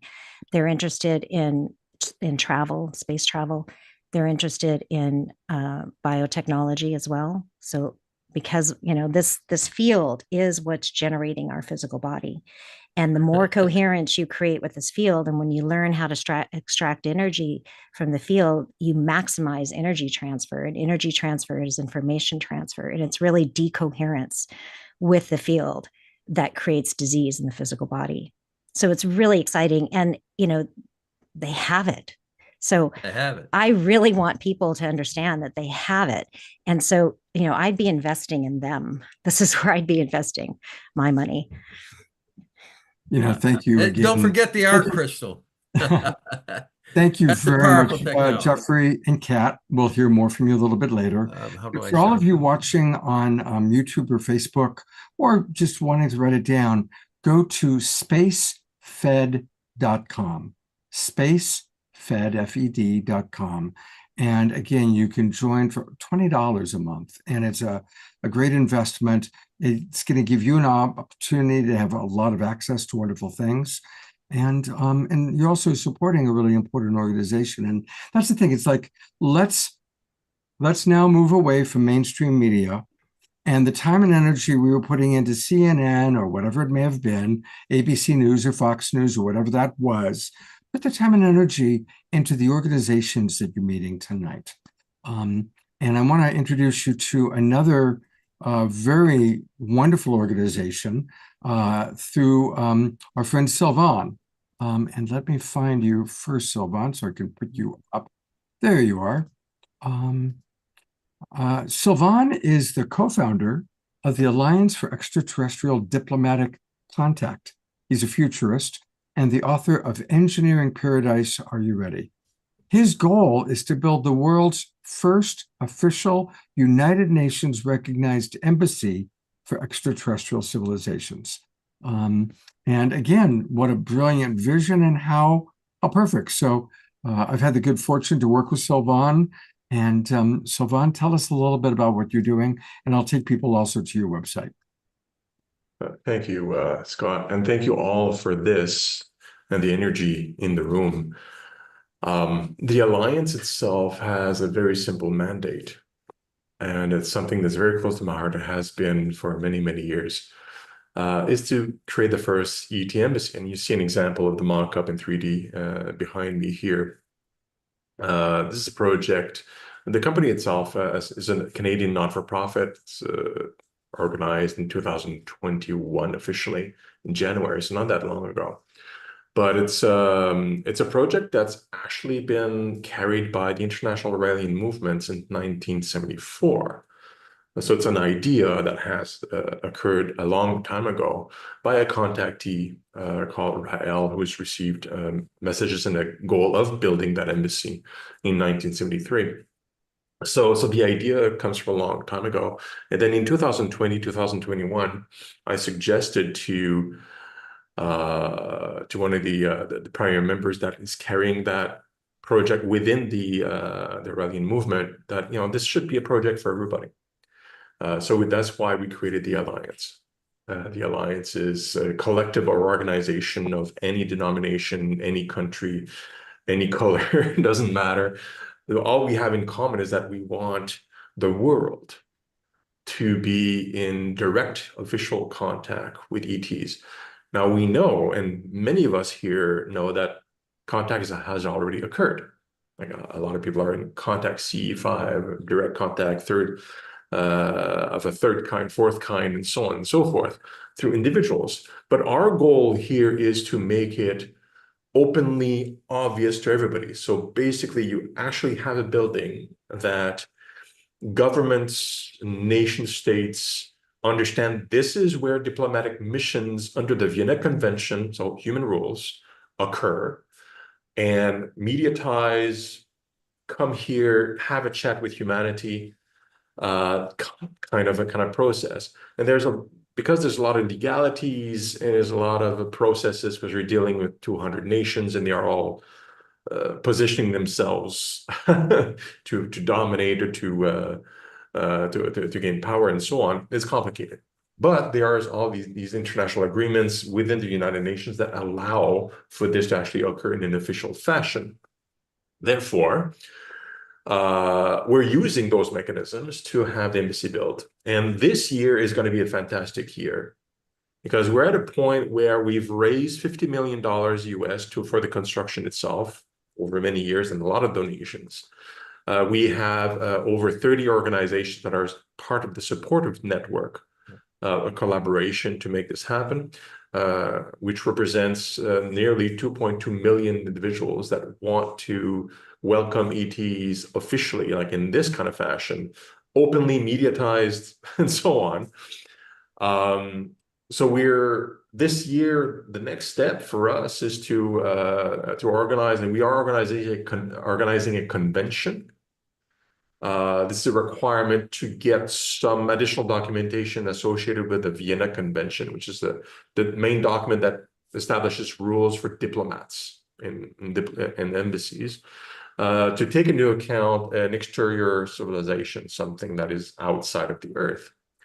So we have to have that convention organized. We're organizing it. We've been in contact with national leaders for a few years already for this. So this is happening most likely this year, when we're organizing it. And we are also, as part of the effort of bringing this to the world, because this is really the effort into the mainstream, if you would, we're organizing a streaming service with many, many partners to educate, publish videos, and share and interact as well. And this is going to be announced in February, most likely, so I won't talk about that very much. And we're also preparing a documentary. We're raising funds for it. We're doing crowdsourcing that will tell the story, essentially, using our wonderful partners, Elysium Media, out of Hollywood. And that would also, all of that stuff, as well as how you can contribute and support and help, You can, if you go to our website, you're going to see all that stuff, including the crowdsourcing, the crowdfunding campaign for the documentary. And Thank you, here's the Scott. website. It's Alliance and then the number 4 et.org. Alliance, the number 4 et.org. I want to encourage everybody to check it out and see what they're doing, become a member. And of course, we'll be tracking the wonderful work that you and your colleagues are doing. And Sylvan, thank you so much for being with us. I'm going to keep you on camera because we're going to now go into our roundtable conversation. So I'm going to bring back up some of our guests. There's Alan, and here's Carolyn, and here's Dr. Kat, and where is our Dr. Tara? There she is. And here is John Martin. And here's, I think, where's Daniel? Is Daniel back? Is still with us? Where are you? There he is. There's Daniel. All right. All right. So here is our round table conversation. And Alan, do you have an opening? Yeah, I think, some people do have some very interesting personal experiences that are not necessarily discussed about, but I would think it's important to mention, because Eduardo has some, I know Carolyn has some interesting one. It'd be interesting to just briefly throw that in, and then we can discuss, like through Tara's psychology, the value of experience, because this is where it becomes real. We can philosophize, we can demand truth, but how are people feeling and reacting to this phenomena? That's why John's work is so important, because he is in it. That's like conversation. But Eduardo, you going to tell us a little bit more about that, and then maybe Carolyn, and then some other people. Then we can. I'd just like to ask for this. Yeah. Because we've got so much to hear. Please don't go into details about the story. Rather, what we want to hear is what Alan pointed to. You had an experience, in one sentence, what the experience was. How has it impacted you? How has it raised your consciousness? How has it changed your life? So if we could structure it that way, please. Yeah, that's good. So Eduardo, you want to start there?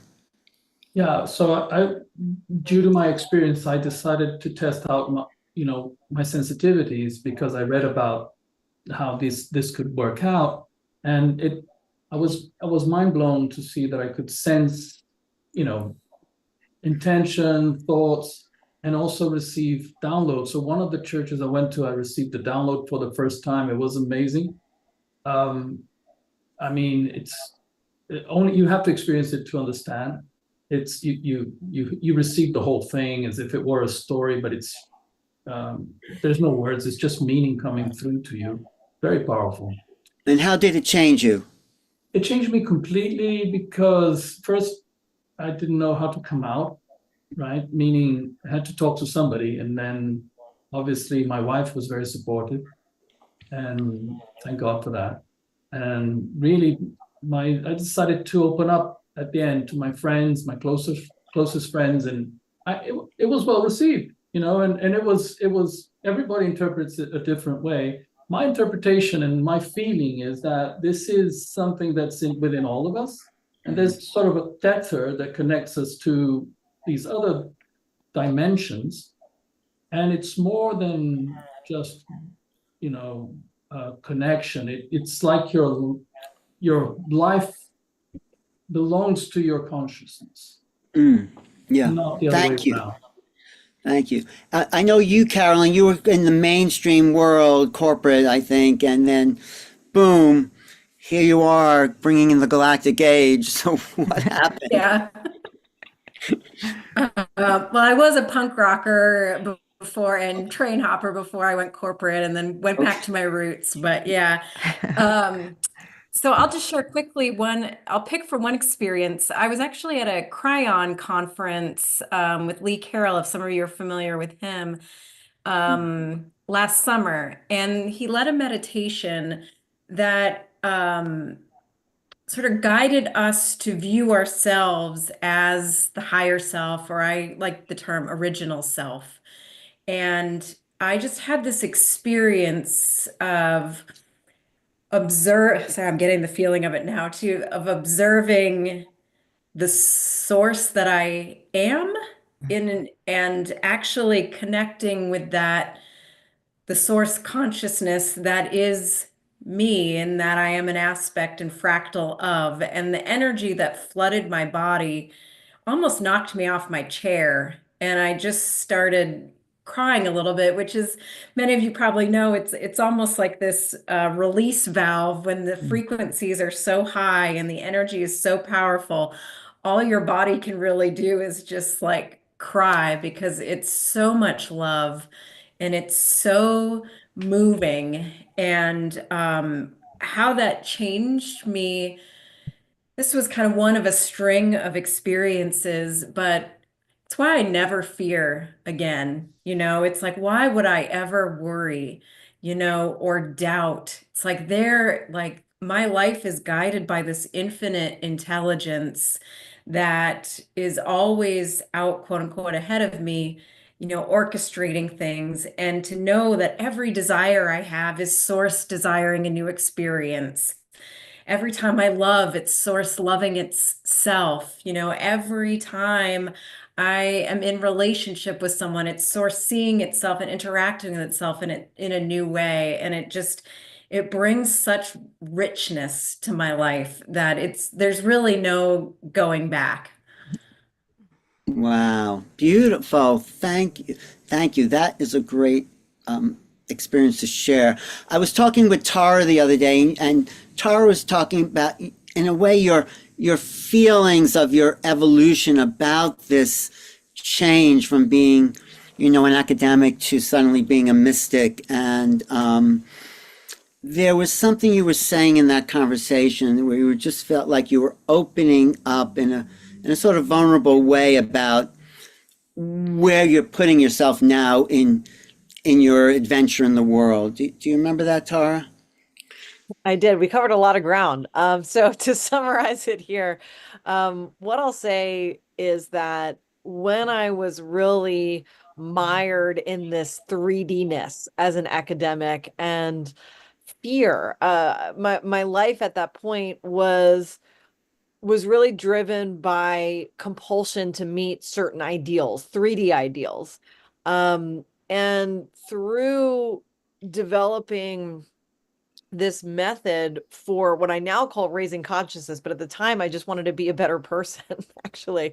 I started rewiring the programming of my mind towards higher consciousness in meditations as an agnostic atheist academic, and quite suddenly started having these very mystical experiences that coincided with experiences like the ones that have been shared here by other folks, as well as UFOs showing up outside of my house. And that was quite unexpected. And so for me, in my experience, my N of one, my sample size of one experience, the raising of consciousness is inextricably tied with the phenomena. Once we expand our field, once we expand into the field, it's clear that our consciousness is connected to the collective, and that's the entire collective. That includes ETs, that includes interdimensionals, ultradimensionals, ultra-terrestrials. I don't even know all the terms. I don't even know what they really mean, but I know that I've experienced some wild stuff in the field when my consciousness has been expanded. And so for folks in my academic world or in my personal life who have seen my interests transform rather radically from, counting breaths and mindfulness activities to like, who knows what it is I'm doing now. There's this confusion about why I've become so intensely interested in ETs. And without having those experiences at higher states of consciousness, I think that it's just so hard for folks to grok that the collective again is that entire collective. And when you experience the collective, it's everyone, not just, humans on planet Earth, right? It's mushrooms, it's plants, it's animals, it's again, all of these other beings. And so it's been quite amazing and expansive to say the least. Wow. Thank you. I just want to go to Daniel because Daniel, I'm still also having a little problem with the bridge. There's the ETs and then there's the evolution of consciousness. And for me to make the connection is like, are they telling us they're here so we can raise our conscious to meet them? Is that the bridge here? I mean, what do you Yeah, think? I think so. First of all, I decided to copy your idea and post my book over here. Yeah, you should. Yeah. And I'm also an astrophotographer, so this is one of my pictures. Nice. Yeah, I think what's so. Oh, sorry. Well, no, make the bridge because I'm still having I mean, Tara sort of did it, but I'm still having a little problem connecting ETs to this evolution of consciousness, unless it is the same thing. Yeah, I think we all, so regardless of the ET, humanity, we are much more connected than we actually make believe, or we can actually give credit to. We don't give enough credit to ourselves, I think, because there's so much synchronicities, so much going on, so many other types of communications, the telepathy tapes are a great example of things that are going on, and we had no clue. Like as a neuroscience or prior neuroscience, I think it's pretty much inexcusable that science has missed that kind of phenomenon. And the reason it has missed it, even though it was hidden in plain sight, is because there's so much uh, we are so constrained our thought, what we allow ourselves to think and believe. And I should personally don't think we should believe anything. We should explore. We should be much more like explorers than believers. But we don't allow ourselves to explore that much. There's always so many rules and so many constraints to how and when and what we can explore. And I think we have that. If we are paying more attention, we'll have already realized that consciousness is probably more fundamental than matter, regardless of any ET. And I think that's the bridge you're asking me about. And that's the example I like to give, and that's the example I use in the book, is pain.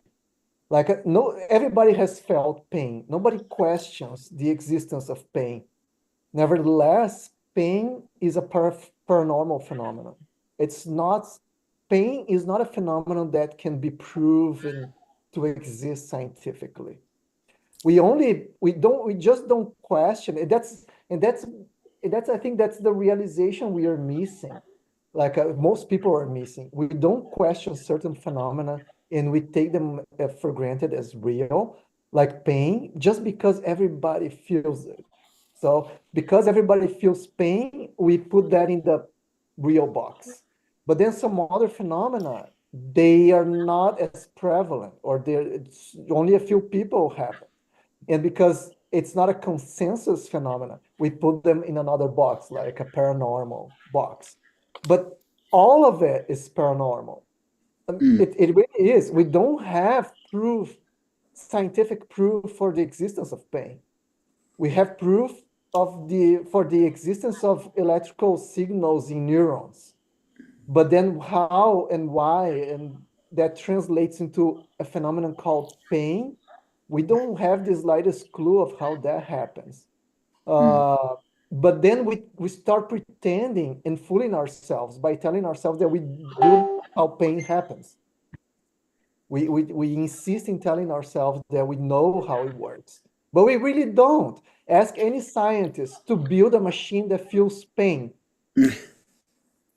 and they won't know how to do it because the basis of the phenomenon are completely non-available. We don't know how pain happens. So that's true of all sensation, then you're saying, It is whatever we true. don't know. It is true of all conscious experience. Right. And so when we have these experiences that are not in the 3D, that are at these higher states of consciousness, scientists who measure objective reality, who are not at that higher state, I think they actually can't perceive, they actually can't see those phenomena. So you have amazing scientists out there like Dean Radin doing amazing objective excuse me, research on what we call paranormal phenomena, but mainstream science rejecting it, even though the studies are extremely well designed and well executed. So I think that Daniel's point about perception here is a really poignant one. Thank you, Daniel, for that. But do you think, though, just like a general question, Tara and everybody, that, we've had the human experience, we've had pain, we've had all this, and what the ET phenomena is calling us to is another level of awareness. Somehow it's beyond the physical, but it's still, it's an evolution, I feel, that we're being called to. Does that make sense? Collective species, right? Essentially, Yeah, for the we species. talked about the collective consciousness and being able to tap into it in these one-off experiences, but moving more towards a species that's tapped into the collective more regularly. It's pretty interesting, and that meaning that we can interface with other beings that communicate in those ways. I don't know exactly what we call ET, because the phenomenon has been around in many shapes and ways for forever, right? All everything that is kind of paranormal, all of these entities, angels, and everything that we don't understand, they could be ETs, or either it's all ETs and we don't, but then we need a better definition for ET, or ET is a subgroup of a bigger bigger collection of entities, right? Yeah. But then I think that the thing here is that what we call ET are those metaphysical creatures that happen to be able to manifest in 3D in a way that is quite material, like with craft and things like that. Well, I don't know. Scott, were you going to say something? I just want to say, what I'd like to do is, we've gone a long time without having any music. So Fanny and Vigari, get ready. We're going to go to you in a moment so we can digest all this. But I want to go to Dr. Kat, because she also had a life-changing experience. And I think it's, again, since we're kind of sharing our experiences, how it shifted our consciousness, Dr. Kat has a wonderful story to tell. And then we're going to go to Fanny and Vigari for a little music. Yeah, so in 2018, I had an experience where my whole body turned into light. And I had a spontaneous healing. I had Hashimoto's, it was gone like that. I had a shoulder injury where I couldn't barely move my arm, barely do anything with it, and it completely was gone. Everything in my body felt like light. I was like, it was like taking a Raggedy Ann doll and just shaking her. Like there was no resistance in my body whatsoever. It felt like every single part of me was white light. And it was spontaneous. I wasn't doing anything. It just happened spontaneously. At first, right before it happened, I felt completely weightless and at one with the space around me. So I looked at my arms, but they felt no different than this empty space. And it was like I was the room that I was in. I was the field. I was everything in the room. The room was occurring inside of me, just like a dream occurs inside of you at night when you sleep. But I knew myself as a space. I felt it. I was completely weightless. And then I won't go into the details, but then all of a sudden I felt this rush of what I call liquid electric energy, and it just shot right through me. And then everything became light, and I was jumping up and down, and it was pure ecstatic bliss. And after that, I was like, how did that happen? And how did I see that the room I was in was inside of me? And and actually it also looked like light suspended in space. So all the material objects and even this empty space looked like light suspended in space. And so I was, after this happened, well, by the end of that night, my brain was buzzing, just front to back. The energy was just going like this, bzzz, and I couldn't sleep. The person I was with, no psychedelics, nothing was involved. I mean, people always ask me what I was doing before that. I mean, I was just going to lay down next to my daughter and read a book. But, I had been doing a lot of Kundalini yoga. I had been investigating the nature of reality, understanding what this reality is. I was studying the Vedic science of consciousness, which really helps you understand who you are as pure consciousness and not the physical body. And so I think all of that contributed, but I don't know, because I know a lot of people who've had somewhat similar experiences that weren't doing anything at all. So who knows why we set these things up for ourselves. But anyway, I wanted to understand that. And so that's what set me on the journey of figuring that out. And then eventually I came to Nassim's work, and that really helped me understand that everything is light, that we're all made out of light. Yeah, and really it's our level of consciousness that determines how we experience reality. So as we start to understand ourselves as this unbounded field of awareness and start, it's not this intellectual exercise. Like, yes, you need the intellect, you need the information, but you also need the experience. You need to practice it. And so I was, after the experience, I would practice like staying as that unbounded awareness. Now, what that did, that after that experience, my brain was buzzing all night long. It felt very spacious inside, and still does now. I can feel waves of energy floating through my brain. I can feel it floating through my body. I can feel waves of energy out here. The universe became alive. Everything was bouncing. I used to tell my friends that it's like I'm on a boat dock, or I'm in the water, I'm in the ocean, but there's no water. There's just waves of energy, and that's what it feels like. So as we raise our level of consciousness and we start to understand what this reality is, we will experience that more and more. And the world will be more malleable. It'll be more malleable. And when we really start, when you know yourself as consciousness, right, you are centered and you are in the present moment, and your inner senses become alive. They turn on, because you're in the present moment and you're sensing and feeling. And it's when we place our attention on this field that it becomes alive.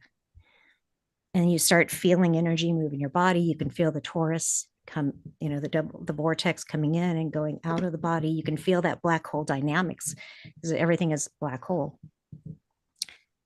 So it's pretty amazing. I want to encourage people. Dr. Kat has a lot that she offers. She offers spiritual heart meditations on Sunday mornings. So you can find all things Dr. Kat by going to drkatlewis.com. That's DRKAT. She spells it Kat, K-A-T, Lewis, LEWIS.com. And she's got a YouTube channel and a TikTok channel. And she's one of my favorite presenters. So thank you, Dr. Kat, for being with us. And stick around. We're going to continue some conversation. And I think it's about the longest we've gone in a long time having some music. And there's a lot to integrate. And I'm so grateful for all these amazing presenters.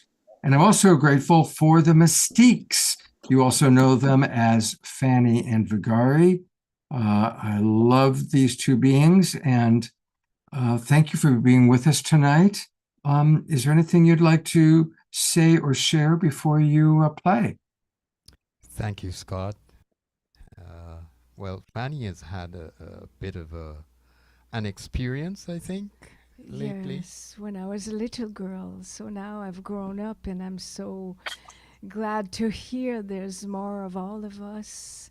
And Dr. Kat, I really vibe with everything you said. It was such a wonderful evening to listen to all these speakers. And a little story, a few years ago, I met these young kids in their 20s, 25, with very, very amazing parents, very awakened parents. So these kids are over the top studying and manifesting things. And around a fire one night, the kids were talking about when they go in nature, they see the balls coming to them, and they get the download of all sorts of extraordinary gifts of and then they go and they write it in their book, and then they have these new amazing thing that can save the planet and that can clean the ocean, and I said, oh my God, I want to hang out with you guys. I really like these kids. They were really already there. So I think that the more we awaken, the more we get in touch with the star beings, and so it is.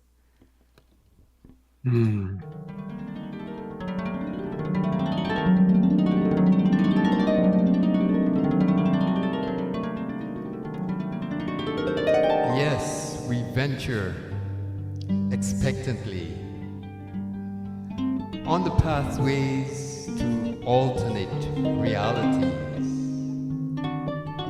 opening up the doorways to true communication with our brothers and our sisters from across the galaxy.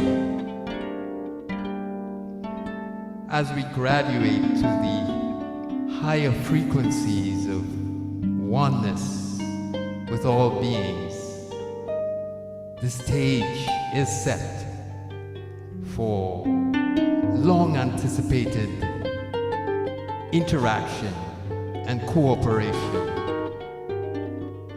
with our interdimensional neighbors.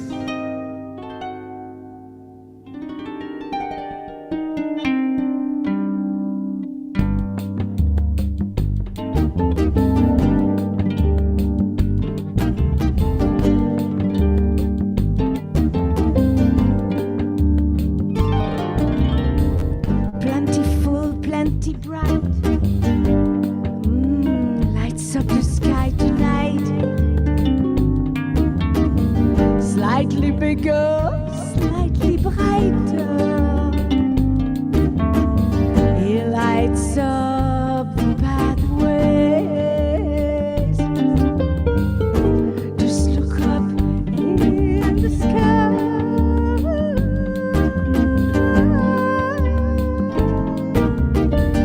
He rises in the east, climbs highest around midnight.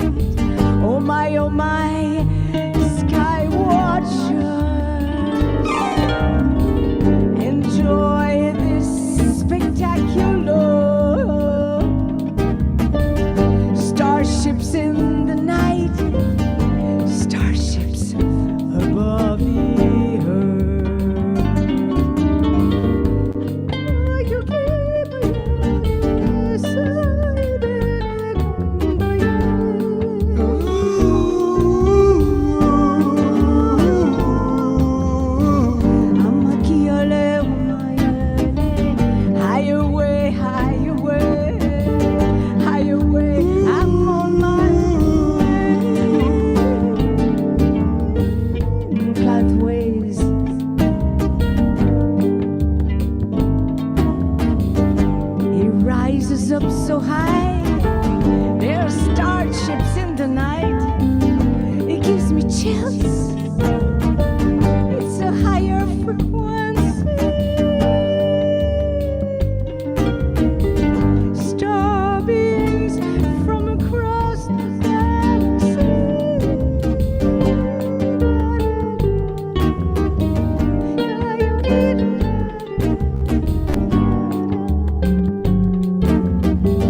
Oh, I'm going to go to gallery view. Let's all just twinkle. I'm seeing so many comments in the chat box about how powerful this is. And we just love you guys so much. And you can get more of Fanny and Vigari, also known as the Mystiques, by going to themystiques1111.bandcamp.com. themystiques1111.bandcamp.com. And I highly recommend Awaken 1111. That's the album I listen to. Fanny and Vigari, thank you so much for being with us. We're going to close our show at the very end of the show, which will happen sometime in the next week or so. We still have 32 more presenters. No, I'm kidding. Lord, no, not we are quite. so blessed. Well, thank you so much, Scott. It's an honor for us to be among such wonderful company. Yes. Thank you. And I want to acknowledge all the people watching, whether you're watching on YouTube or Facebook, or of course, our beloveds that are in the Zoom room. Everybody here is playing a role in raising consciousness. Ellen and I happen to be the ones that host the shows, and we're blessed because we get to every day be talking to extraordinary people that are doing extraordinary things. So thank you, Fanny, Vigari, the Mystiques. And we will see you at the end of the show. Alan, do you want to show that Bashar video? That might be a good next step. Yeah, I'll show the short version, and then we'll discuss that. And I think a little more discussion among the people is what will gel it all together. But so I just want to give everything we said about consciousness a context in terms of what Bashar, who claims to be this extraterrestrial from the future, has been talking about, and now it's reached another level. So this is Bashar recently in Sedona. No, that's not. Is this? Do you see that on your screen there, Scott? Yes. Yeah, I sure do. Okay, here we go. This is Bashar. I guess it's almost full screen, but here we go. This is the beginning of the next phase of open contact for your planet. We are going to talk about the idea of what you can do to accelerate this for your own experience. We are going to talk about the idea of what it means for your planet to experience the beginning stages of contact. There are literally thousands upon thousands upon thousands of beings involved in these transmissions. Thousands upon thousands of beings involved in different things going on your planet, watching, observing, and in many ways, participating. Our participation is about to become more physical. You will see over the course of the next few years increases in what you call UFO sightings, UAP sightings, to get you used to the idea that there is a lot of traffic around your planet. There are a lot of portals through which many ships pass, many beings come and go. As you increase your vibration, as you broaden your bandwidth, so to speak, by acting on your passion, raising your frequency, becoming a better receiver, a better antenna of higher frequency information and experience, then your senses can extend to the point where you can begin to see many of the things that were heretofore invisible to you, that have been around you all the time. And this not only includes the idea of extraterrestrial spacecraft, but also the idea of spirit beings. Because everything is here and now, right here, right now, all overlapping, separated only by the concept of different frequencies. So when you extend your bandwidth, you start including within your consciousness the ability to perceive more of those frequencies. This not only has the effect of suddenly perceiving things that were heretofore invisible to your senses, but also allowing you to start experiencing an increase in other phenomena, such as positive synchronicity, things like precognition, psychic prediction, deja vu, and so on and so forth. Because as you broaden your bandwidth, you are extending from the physical into the non-physical, where you have laid out your life path as a blueprint, non-physically, before you chose the experience of incarnation. Parallel realities are there for you to tap into as you broaden your bandwidth and allow your senses to become sharper on picking up on all the different things that are going on multiple realities in multiple dimensions simultaneously. Don't be too shocked and too surprised when you start perceiving other beings that others may say are not there. As you see an increase in spirit shapes, in causal plane geometrics, in energy streams, in UFOs, in interdimensional beings, in angelic energies, so on and so forth. You have arrived at the place now where you have been preparing and preparing and preparing. And now it starts to, as you say, pay off. The vibration of the new cycle is increasing. The waves are coming faster and faster. And as you raise your vibration, you will catch up to those waves and be pushed along, pulled along, riding those waves toward the experience of open contact, not only with extraterrestrials, but with other beings, other spirits, and of course, as always, more of yourself. Because that's what this is all about, becoming more of who you truly are. Well, that is a great kind of summation of a lot of points that we've been talking about here today. I think, Alan, he gave you the answer you asked me. What was that? I was also, I thought that what Kat said was very insightful. I mean, what we understand as reality is a projection, is not a true reality. When he says things like our participation will become more physical, he's kind of saying that we will venture in your world so you can see us, but that's not really where we live and dwell.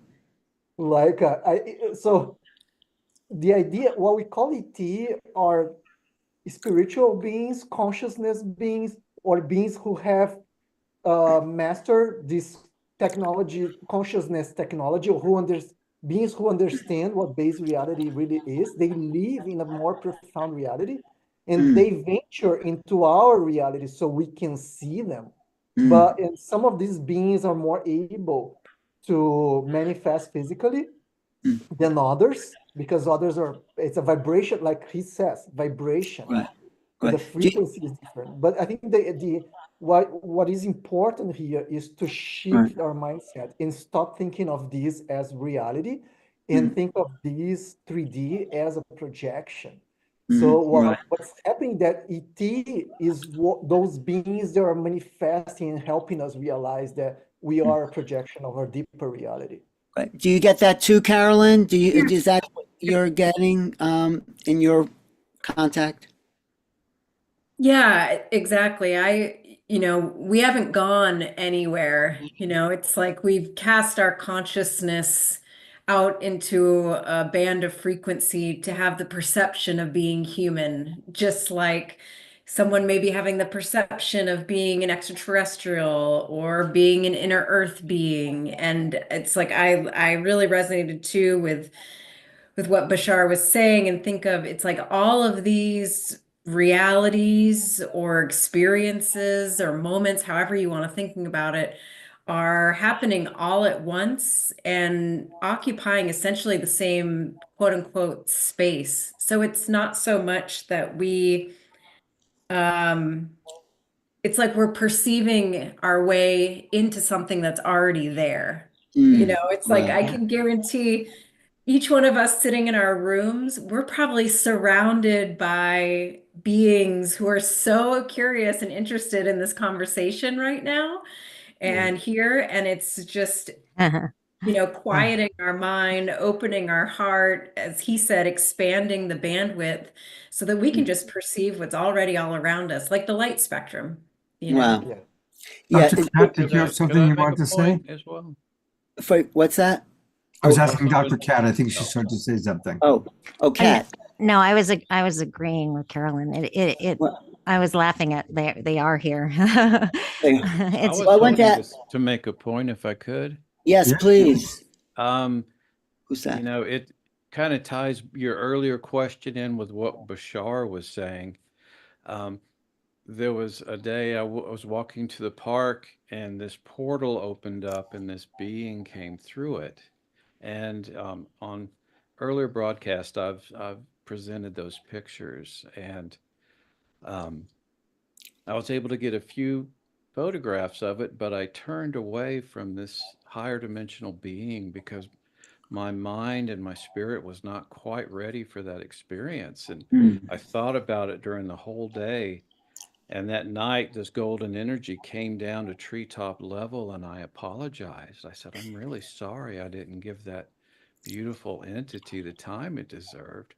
And that golden energy expanded many times, understanding that this is, you know, it's a challenge for us, and it's, you know, it stretches our sense of reality. And I think there's a galactic imperative when we present ourselves in a pure way and a loving way, and we present the best of ourselves. There's a galactic imperative for them, as Dr. Katz said, they turn into their light bodies and they come into our dimension for a short time, and we interact in that way. And I think that's what Bashar was saying is when you're open for to the experience, and when you just embrace it, there's nothing to fear. It's a beautiful experience. The energy they send to you is so beautiful and so loving, and it will absolutely change this world. And I just hope we all can do that. If we can try, if I make it a daily practice to do that. Just like guitar, I've been playing guitar for 50 years. I've been doing this work for 15 years. And I'm as dedicated to that as I am to anything I've ever done. Thank you, John. How A about really you? important point that he's making. Give me a second, Helen.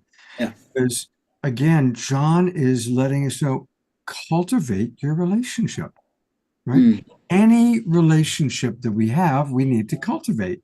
Now, we all know what it's like cultivating a romantic relationship, and we know what it's like cultivating relationships with our dogs, our cats, our pets, but also cultivating our relationship to that which is multidimensional.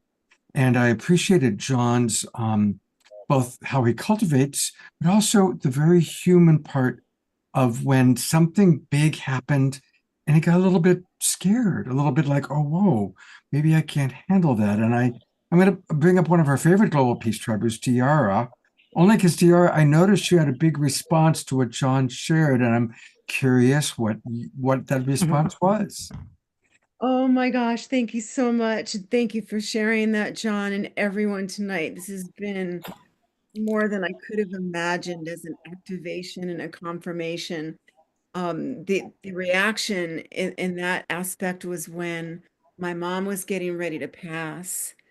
My dad, who had already crossed over, came into the room, and I felt him coming toward me to hug me, to comfort me as I was getting ready to be with my mom through her experience. And he got so close, and then my human nature took over, and I didn't know what it was going to feel like to have him embrace me ethereally. And I had felt bad about not allowing that. So you helped heal that for me, John. And Alan, you had mentioned earlier, you asked, you know, is this the transcendence? Is this the connection? And I chatted to Scott. I said, yes, we are the world bridgers. That's who we are. And in this conversation, we've transcended from, you know, what is it, you know, to who are we? And, the music is such a big part of that. The music's the universal language. And I'm so honored to be here. I'm so grateful to have had this safe space tonight to share so much in the chat. And, this is, what we're teaching the children and creating a space for them to have conversations like this too. Thank you, Diara. Thank you so much for being with us and representing all the amazing stuff going on in the chat box. Alan? I'm just getting stuff from tonight's show I didn't expect to get, I'm just like making that bridge myself from like the vibrational. I mean, I knew it was there and I had like foot in the spiritual world and one in this ET, but then it's like I'm getting the connection. That's why I want to talk to Eduardo, because Eduardo, you came from this whole other world, computer. This was not a thought in your head. And now here you are with a bunch of us. And so what's going on for you? Yeah, I think it talks about how you react to the world and the world reacts to you. It's the same thing with ETs. They allow you to communicate with them through this language. It's a language, right? The spirituality, the high vibrations, it's a way to communicate. It's a way for you to penetrate their world and the same way they penetrate ours. Now, I remember Gary Nolan saying that there's a speciation moment in humanity where we will evolve into something else. And some of us will make that jump. And most of us hopefully will make that jump. And that elevation is what makes it possible for you to look at so I'll tell you a story about my daughter. My daughter is a doctor. She's a non-believer. I've talked to her 100,000 times and she still doesn't believe it until she saw one in New Year with me as I was on the beach celebrating New Year this past New Year, right? And now she's starting to believe. So that, I think there's a language going on here. It's trying to communicate to us that we have something that they want and admire perhaps, and vice versa, right? Right.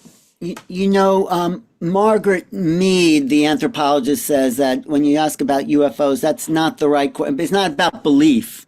This is not a religious thing. Either you've had an experience or you open to it, but it's a knowing or it's not. I mean, I think belief. You're right. Yeah.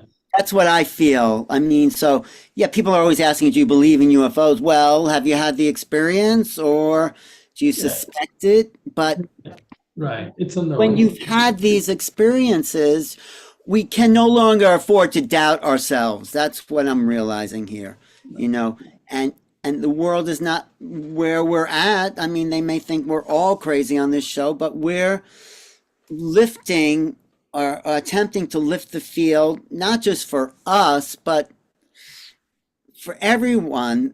John's music, just listen to that. He's lifting the field there for what's possible. And it's proof he's calling those ships in as he's singing to them. So that's what I'm getting. Carolyn, were you going to say something there and jump in? Oh, you did? Okay. But if you want to, wait, Scott, you said you had someone else you wanted to go to here. Yes. You said in my chat, let's go to. That was a while back. I'd already done that. I'll share something. Yes. Go for it. Okay. So do you see that image I had put in the chat? Do you want to pull it up so we can all see it? You've got screen sharing privilege, Kat. Oh, okay. Let's see.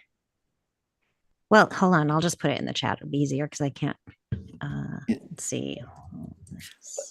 So I just want to address the idea that, we really don't have anything to fear except for fear itself. So this, our best science, and as well as the Vedic science of consciousness, is showing that this is the structure of reality, essentially. It's this unified field that is the container of everything, and it's creating the material world and us as sentient beings. So when we expand our awareness of what reality is, or when we open our minds, we just open ourselves up into more of ourselves. We are this field. I've pulled the yeah, I image see. up, right? Yeah. So I mean, we are, so that unified field is right here. It's creating the physical body. It's creating us as sentient beings. And so when we open our awareness, when you sense and feel the space around you, you're just opening up into that. You're opening up into more of yourself. You are this. So there's really nothing to fear. Now, humanity, this is the information that humanity has been missing for thousands of years, right? It's really what Jesus was trying to share with us, and other masters like him. And we weren't getting it. And so this piece, and so when we don't understand this, when we don't understand that this field is here, it's filled with energy, and energy is information, and it's what connects us all, then what we do is we close ourselves off to it. So we literally shut it. We don't allow it to come through us. We don't allow ourselves to experience it, but it's here. And the more we start to realize that, the more we'll be able to access it. You literally will feel the universe become alive, but there really is nothing to fear. What we're seeing is, because this information has not been understood, we are seeing the effects, the consequences of separation consciousness. When we don't understand reality, when we don't know what this field is, that's when we war. We create war inside ourselves, and we create war outside ourselves. And so we're getting a giant lesson on separation consciousness. But it's not a bad thing. It's, if we're eternal beings, if you look at that, right? So if that light is beyond space-time, it's what's projecting space-time. So that's how we are eternal.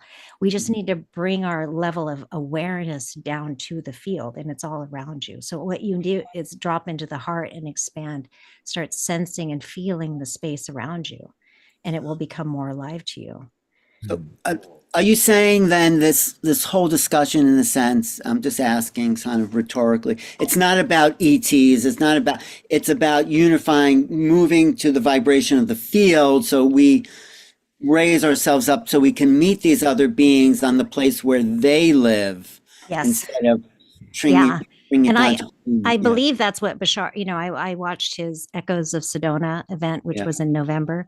And I believe that, what he said, they looked at our reaction to what had happened, to the September event, where they made a comment about the election, right? So they made a comment about the election, and then they watched how we behaved, right? So, and he said from that, they pushed open contact out, right? So they made it longer. Oh. Right. And so and then he said some other things, but the conclusion that I came away with is we're not where we need to be. And I've also heard him in another event say that we need to stop looking at them as like our saviors. We have to be on equal ground with them. And the more we bring our awareness, the more we start to understand ourselves as that light, as this field, your confidence will increase, the knowledge that you have will increase, because that energy is information. You'll start knowing things and understanding things differently. It changes your perspective. So you'll know things you didn't read in a book. You'll understand reality differently, and that gives you so much confidence. And so then we'll be on equal ground with them. Thank you so much, Kat. Ellen, I want to, if I may, sure. I want to spotlight a few important other resources. Yes. Because there are some really important resources. And one is someone who's been on this show many times, Kalina. And I'll put in the chat box, but Kalina did once a year, she does a big 2-hour presentation, kind of her vision for the year. And I listened to it in its entirety a few days ago. And one of the things she said, and she's a clear channel, and I'm I'm a snob about channels because I've been around it for so long. So I'm pretty discerning over psychics and channels. And she's right there with Bashar in my estimation in terms of clarity. And she also got 2026 is when there will be open contact. And her entire presentation is really fascinating. So I'm putting into the chat box where you can find it. It's free, it's on YouTube, and I highly recommend it. I also want to direct people to a couple of books from the people you've heard from tonight. And the first one is the book from our beloved John Martin. And here it is, The Universe Loves You. You can find it on Amazon. Just go to Amazon and put in John Martin, Universe Loves You. It comes right up. Whitley Strieber does the foreword. Incidentally, Whitley will be on our show and to be on in a few weeks. So you'll be seeing Whitley Strieber in a few weeks. He's got a brand new book out called The Fourth Mind. And then I also thank you to Omashar, who found the book from our new friend, Daniel. And so I'm going to bring that up right here. Here we go. And thank you very much for finding that. So Daniel's book also can be found on Amazon, and it's called Spira Duality, SPIRI. But before you get to the spirit part, it's like Spira and duality put together. Spira Duality, spiritual initiation for rational people. So I love that title. And what an important book. So again, you can get that on Amazon. So just wanted to really point out those three very valuable resources. And now I'll go back to you, Ellen, for whatever you want. I just want to say, should I show one more piece of the Bashar clip, or do you want to continue the discussion? Or do you want to wrap up, Scott? I think we're getting close to wrap up time, but I'd like to open it up to any of our presenters to share their kind of last final thoughts. So in no particular order, just go ahead and raise your hand. Use the hand raise like that so I can find you easily. And, I'd love to have each of our presenters give a final thought, and then we will go to some music. Dr. Yeah, go ahead. Yeah. So one thing that I see a lot of people do is they see someone on stage and they think that person knows, but I don't. Right. So it's like they idolize other people and they think that they're not masters, but everyone here is really a master. And you just need to investigate reality more, go deep within and start asking questions. And so I just don't want you to be inhibited by thinking that you don't have it and somebody else does, because I see that a lot. Thank you, Dr. Kat. That's a really important point. Thank you. Carolyn. Wait, you're muted. Sorry about that. So we mentioned the telepathy tapes a couple times tonight, and I wanted to mention it one more time because especially the last episode where they actually go to these nonverbal autistic kids who are practicing telepathy, who are spending a lot of time in the field, and ask them sort of what do you want to share with humanity? And you get this pretty profound higher dimensional wisdom coming through that I think a lot of us would recognize and resonate with. One of the things that stuck with me, it's a simple thing to say, but it's actually just I wrote it on my fridge just so I look at it every morning and many times a day. But one of the boys in on the podcast, he just said, "Make your whole life about love." And it was just such a beautiful sentiment. And I think it really ties together a lot of what we've been talking about, because that is sort of the vehicle and also the reward of higher consciousness is feeling that love, expressing that love, being that love. And really that is the state of allowing. If you want to start talking about manifestation too, it's like that is what that's the highest frequency there is, and how you can really start having just the most amazing, beautiful life, including these, contact and other more like mystical experiences, is just to be in the frequency of love as much as we possibly can. Thank you. Beautiful. Thanks Carolyn, for it's been being here, wonderful Carolyn. meeting you and having you on the Awakening World. Thank you so much for being with us tonight. Thank you so much. This has been wonderful. I'm really impressed. Thank you. Thanks for being here. And you'll come back. We'll do an interview, but there's lots of opportunities for your knowledge and your experience. So thank you, Carolyn. Okay. Eduardo, is there any closing thoughts you'd like to share? The one thing that I wanted to share is that don't let your fear get the best of you. Fear is lowers your vibes. Put your fear in check. And as Daniel was saying, pain is something that the mind creates. So, and fear is part of that pain. So put your pain in check. I got cured from an acute symptom I had. I couldn't get out of bed by basically believing that I could get the pain away. And it went away. It went away within a day. It's fear and pain are things we don't need to live with. We need to live with love. I think Carolyn's absolutely right. Yeah. Thank you, Eduardo. And likewise, it's been wonderful to have you join us. And I'll also put the spotlight on you, Daniel, for whatever your final thoughts might be for tonight. Love to have you all come back. I think there is an important thought to build on what Kat and Eduardo and others said.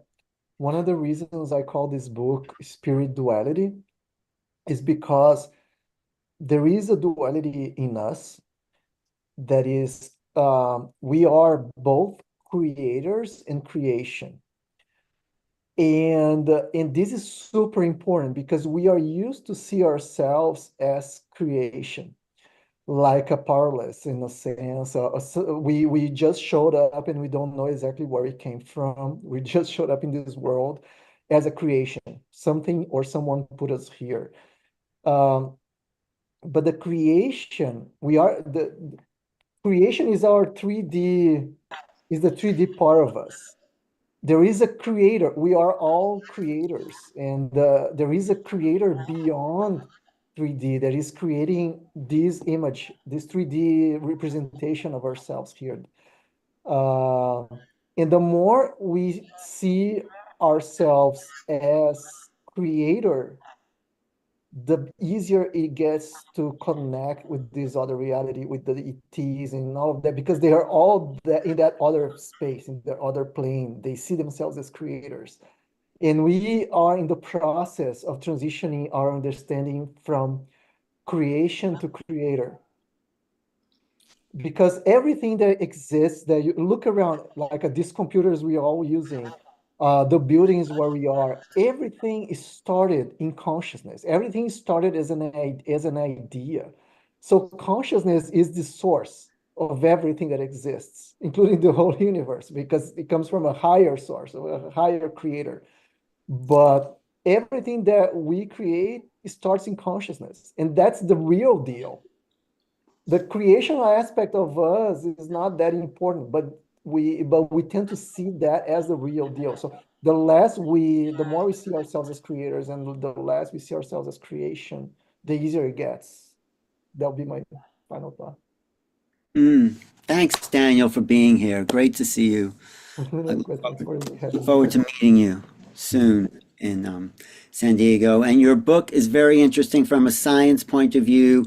You've bridged into consciousness. I mean, you've done it both, the neurology and the spirituality. So thanks. Okay, we are in the home stretch. Here's what we're going to do. We're going to go to Omoshar for a song. Then we've got some more announcements, and I want to share some of the highlights that I've seen in the chat going on, and any final comments if any of our presenters want to make. And then, of course, our very, very, very last thing will be Fanny and Vigari music. But our beloved house musical artist, has another song specially prepared for tonight. And now you all can get up and move and groove and dance if you wish. Take it away, Omashar.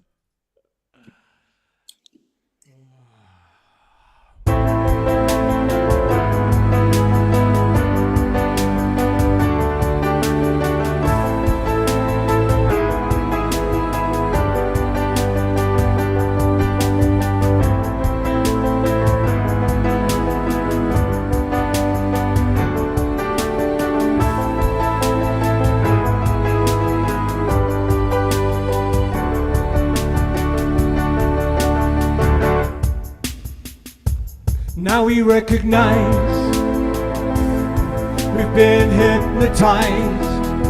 The spell is wearing off, and so now we rise with higher frequencies. There is no disguise. The truth of life itself is now realized. Love is reaching through hearts of me and you. Our world is waking up to our different points of view, as now we recognize we've been hypnotized. The spell is wearing off, and so now we rise with higher frequencies. There is no disguise. Life itself is now realized. Ba-da-da-da.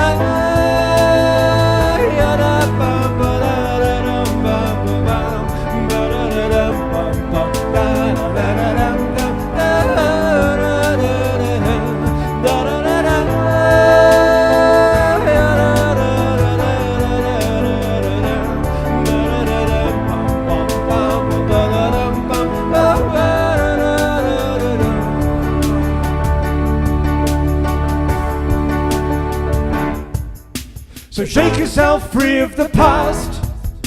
No longer do we walk in the dark.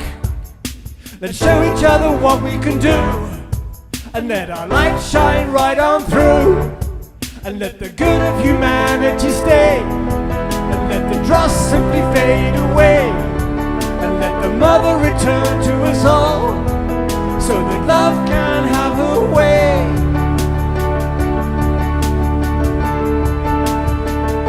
Cause now we recognize we've been hypnotized. The spell is wearing off, and so now we rise with higher frequencies. There is no disguise. The truth of life itself is now realized. Ba-da-da-da.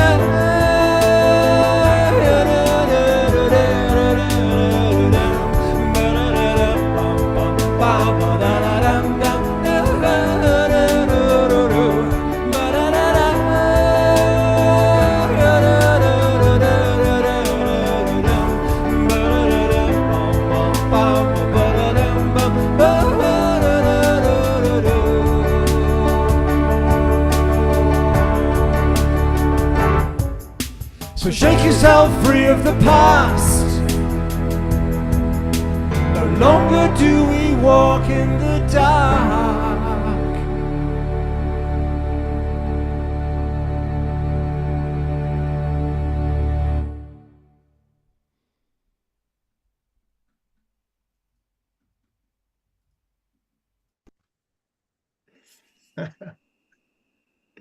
I'm muted. Amazing. That is the perfect song for what we've been talking about tonight. Absolutely, Omashar. It's such a high vibe song. When I sing it, I almost get out of my body. It's like, whoa! And then it ends abruptly, and I'm like, up.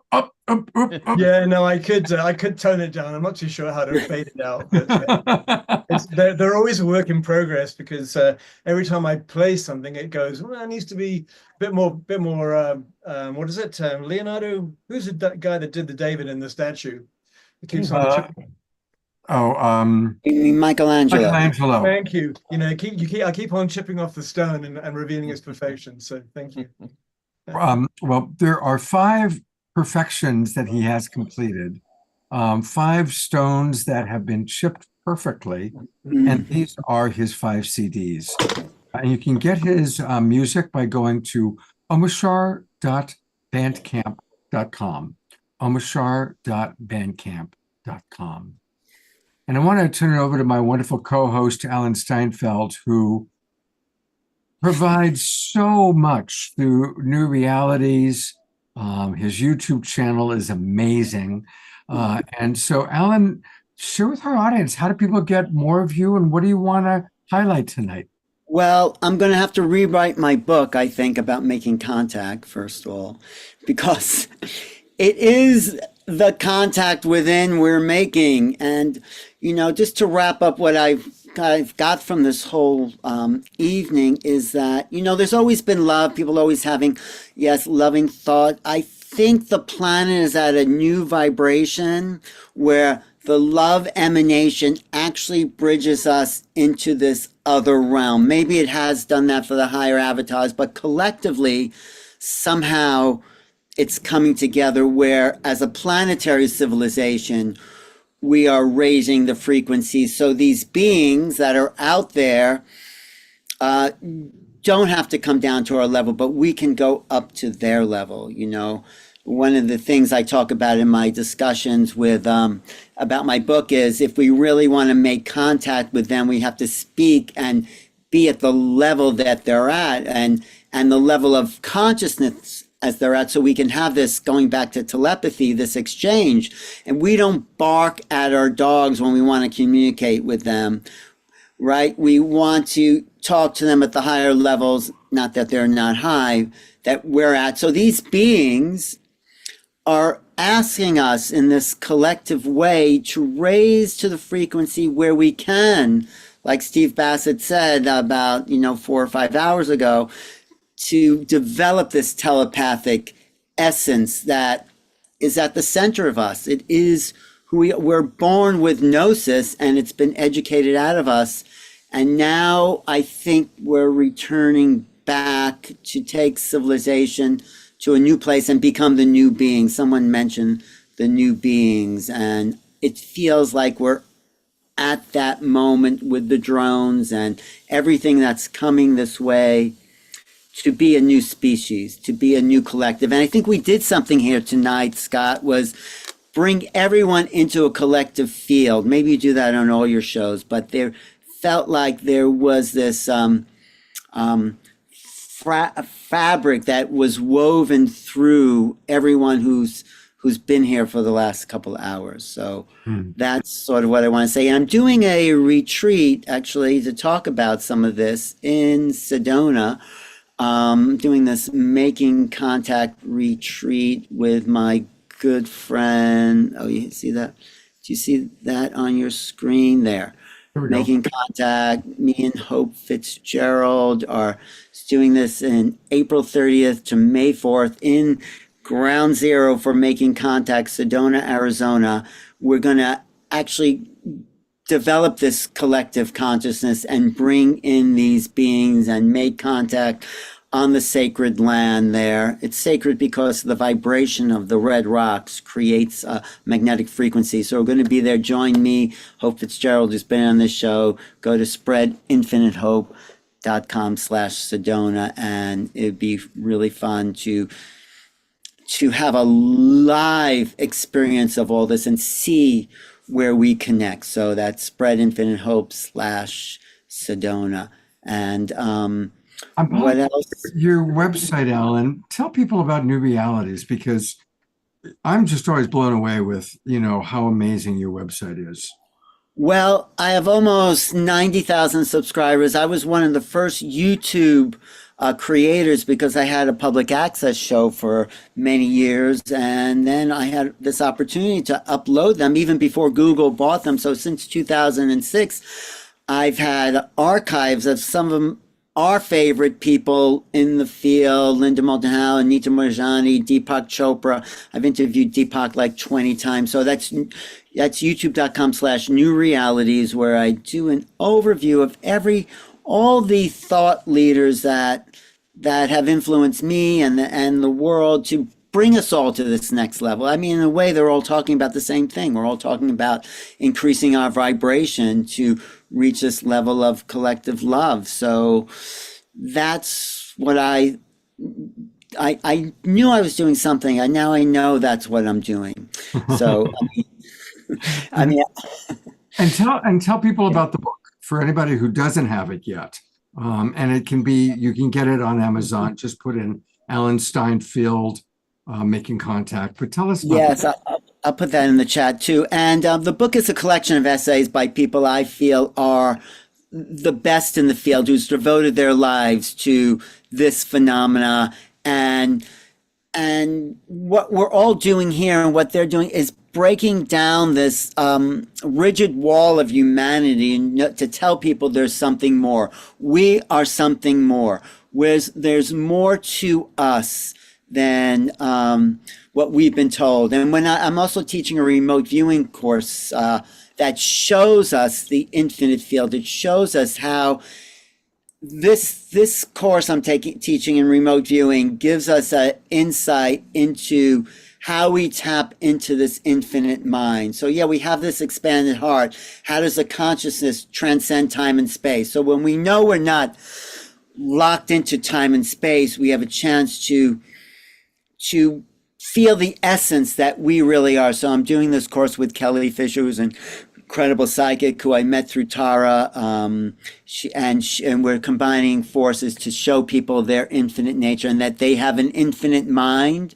Yes, we have this infinite heart to love, and we have this infinite mind to transcend all the limitations that we've been told we were locked into. So I'm really excited about that too. I'll put that link in the chat. So Scott, this has been a very uplifting show for me. I usually get tired after 3 or 4 hours, but I have a lot of energy here tonight to just keep going. And thanks for creating the opportunity to celebrate our beingness with our friends. And thanks, John Martin, for being here, all the musicians, all the people we brought in from the Consciousness Club that we're part of. And Tara DiLiberto had to sign off, but she gives her love. And let's do it again. Let's keep making contact, me and you, Scott. Absolutely. Absolutely. Thank you, Alan. Alan, you'll of course be with me when we have Whitley Strieber on. Yes. I have to say, Whitley is the most experienced contactee probably in the world. He understands this phenomena better than anyone else that I've met having experiences. So, yeah. And he's written a new book called Fourth Mind. The Fourth Mind, yes. And I think that's what we've sort of demonstrated here today, that there is this other level of mind that we're all a part of. Everyone here watching is a part of it. I mean, there's something magical happening on planet Earth, and we're part of it. And the drones are just a clue to what's more, that there's this world that we're not the freaks of the universe. You know, life is not just an accident of nature. We're part of something way bigger, and we're just starting to suspicion that. So thanks, Scott. Thank you, Alan. And Alan, you'll be seeing a lot of Alan. We've got some really beautiful shows planned. We're going to be doing Whitley Strieber will be on Wednesday night, February 5th. Then we'll be at the Conscious Life Expo that weekend after that. And then we're going to do another Making Contact show on Saturday night, February 15th. And then Zazar. Zazar, yes, Zazar. We're going to do something. We've got a lot going on, because this is really happening right now. And my dog was like, come on, Scott, this is a long show. It's time for a walk. So I put her on my lap instead to give her a little bit of love. I want to make a couple of announcements. And let me go there first. So tomorrow night is going to be a very special evening. Deborah Giusti, founder of the Global Peace Tribe, along with myself, has put together an experience. This is free of charge. Many of you remember Celestine Starr. She was on my shows many times. Longtime friend, passed away 2.5 years ago, but she has been a busy little angel. She has been connecting. Again, this whole, the veils are lifting, interdimensional contact is happening. And so we're going to have two different women who've been channeling Celestine, and we're going to have Celestine on tomorrow night. This is at 5:30 Pacific time. If you go to planetaryascension.org, planetaryascension.org, and register, and you can get the link. And it's going to be a very special evening where we all hear what Celestine has to say from the other side. So that's going to be a very special event. Is there a recording on that too? Sorry to interrupt you. Yes, if the people register, there will be a recording available. Just make sure you register so they have your email address, and then they will email you out the recording. Also, for those of you who are Global Peace Tribe subscribers, which is most everybody in the Zoom room right now, I'll be sending out the recording next week. And we send out the recordings to all of our shows. So for those of you watching on Facebook and YouTube, that's another reason to become a subscriber, because we send out the recordings to all of our shows. I also want to let everybody know about this Saturday night's show. It's going to be amazing. You know, the shows this year are just coming together like tonight, really powerfully. And on Saturday night, we're going to have several different people, all of whom lead their own consciousness organization. Each one of the people you're looking at is an executive director or a founder of some community-based global consciousness organization. Probably the most famous one that you all know is HeartMath. Well, Roland McCready, who's the executive director of HeartMath, will be with us. Teresa Collins from Global Coherence Pulse. Grace Lind from the Global Love Academy. And so it goes. Each one of these people is really, really a gem. And we're going to be talking about how we can all choose love this year. Tips, tools, practical ways. We're also going to be talking about how to create community, and you'll be learning about their communities. And we have a very special musical guest, Minoz. He's been on the show before, and he plays with David Pramol and Miten. When they do their worldwide tours, he is the third person who plays with them. He's a beautiful flautist and a beautiful being. So please do join us. Okay, now I'm going to shift gears into some very sad news that has happened during the course of this show. During the course of this show, I've learned that two different friends of mine lost their homes in the Pacific Palisades fire. Sandra DeCastro Buffington, again, she's been on the show. She's a member of the Evolutionary Leaders Circle. She and I were texting earlier today because I knew that she had been evacuated. And this is what she just posted, that her home is burned down to the ground, nothing left. And then another friend, and let me see if I can pull that up, sent a photograph of what had been her home. I'll just bring this up. And this friend is asked to be left nameless, but this was her home, her dance studio, her temple. As we kind of look at that for a moment, I mean, imagine if that had been your home and nothing left, nothing. The reports are still coming in, but it appears that the Pacific Palisades fire has been devastating, and we're going to be learning that many of our friends have lost their homes. Also, during the course of this show, several more new fires have broken out in the Los Angeles area. There's now a big fire in the Hollywood Hills. Previously, there was the Pasadena Altadena fire. LA is on fire right now. I experienced this when I was living in Hidden Valley Lake, the Valley Fire. When the winds are that significant, and right now there are 50-mile-an-hour winds happening in LA, it picks up debris and it can travel for miles and start spot fires in other places. Why Los Angeles? Well, normally by this time in January, Los Angeles has received 8 inches of rain. Last year, there had been 12 inches of rain by now. So far, Los Angeles has received, up to this date, 0.14 inch of rain. So even though it's mid-January, when rain should be coming and flourishing, it's still absolute peak wildfire season.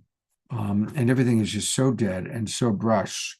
And when you get Santa Ana winds, and they're saying that these are the worst winds in Los Angeles in 10 years. So it's really serious what's going on. So although we did it at the beginning of the show, I'd like to ask once again, we're going to I'll go to gallery view in just a minute or two of silence. And let's all pray in our own way, sending maximum grace to Southern California, to the people, also all the animals. You know, when there's huge wildfires like this, animals lose their homes. So the animals that are scared, that are terrified, that are, some of whom are lost in the fires, as well as, of course, the homes and the buildings. So let's all drop in and send a maximum grace to our family in Southern California.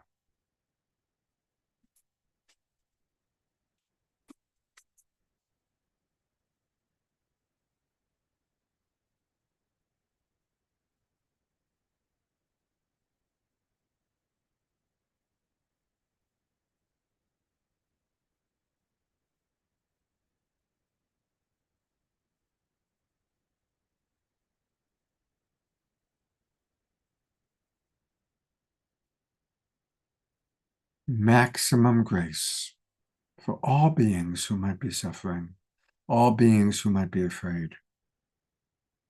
Maximum grace, and may we all be grateful for our home, our food, our possessions, our things. And may we all tune in to how we can be of divine service to support those who are going through these challenges. Aho, Ashe. Amen. And thank you, beautiful Global Peace Tribe, this beautiful community that keeps growing. And to conclude our evening, I'm going to go to our beloved Mystiques, 1111, also known as Fanny and Vigor.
gold at the end of the rainbow.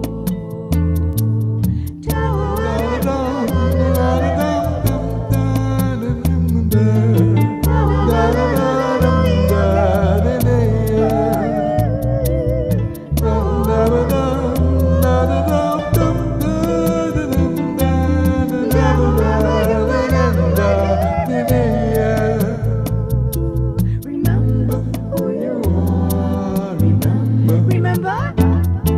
Remember who you are. Remember who you are. Remember you are pure love, pure light. Remember who you are. Gold dust. Remember who you are. Remember who you are.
Feeling so shaky.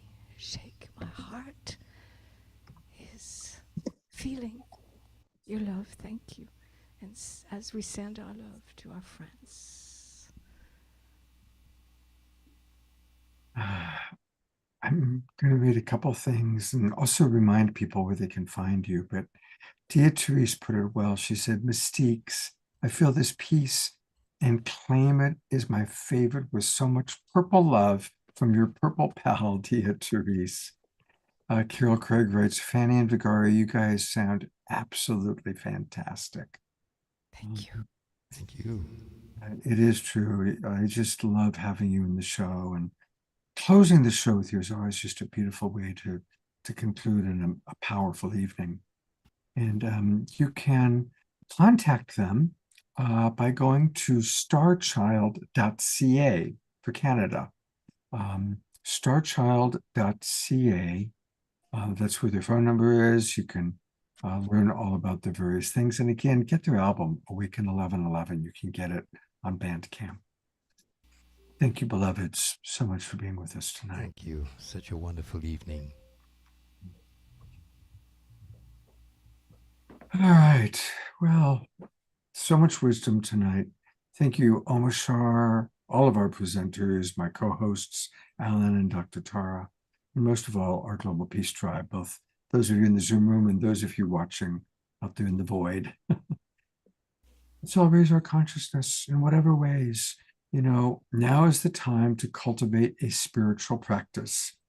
Now, that can include a religion, or it can be yoga, martial arts, sports, musical instruments. There's a lot of forms of spiritual practice, but whatever it takes for us to raise our vibration and be open. I love what I think it was Daniel said, you know, not being believers, being curious. And now is a time to be very, very curious. And finally, remember that we can make any moment holy, sacred, by choosing to see the divine, seeing the divine in all, including ourselves and each other. So thank you, everybody, for a beautiful evening. I hope to see you all on Saturday night. God's blessings and take care.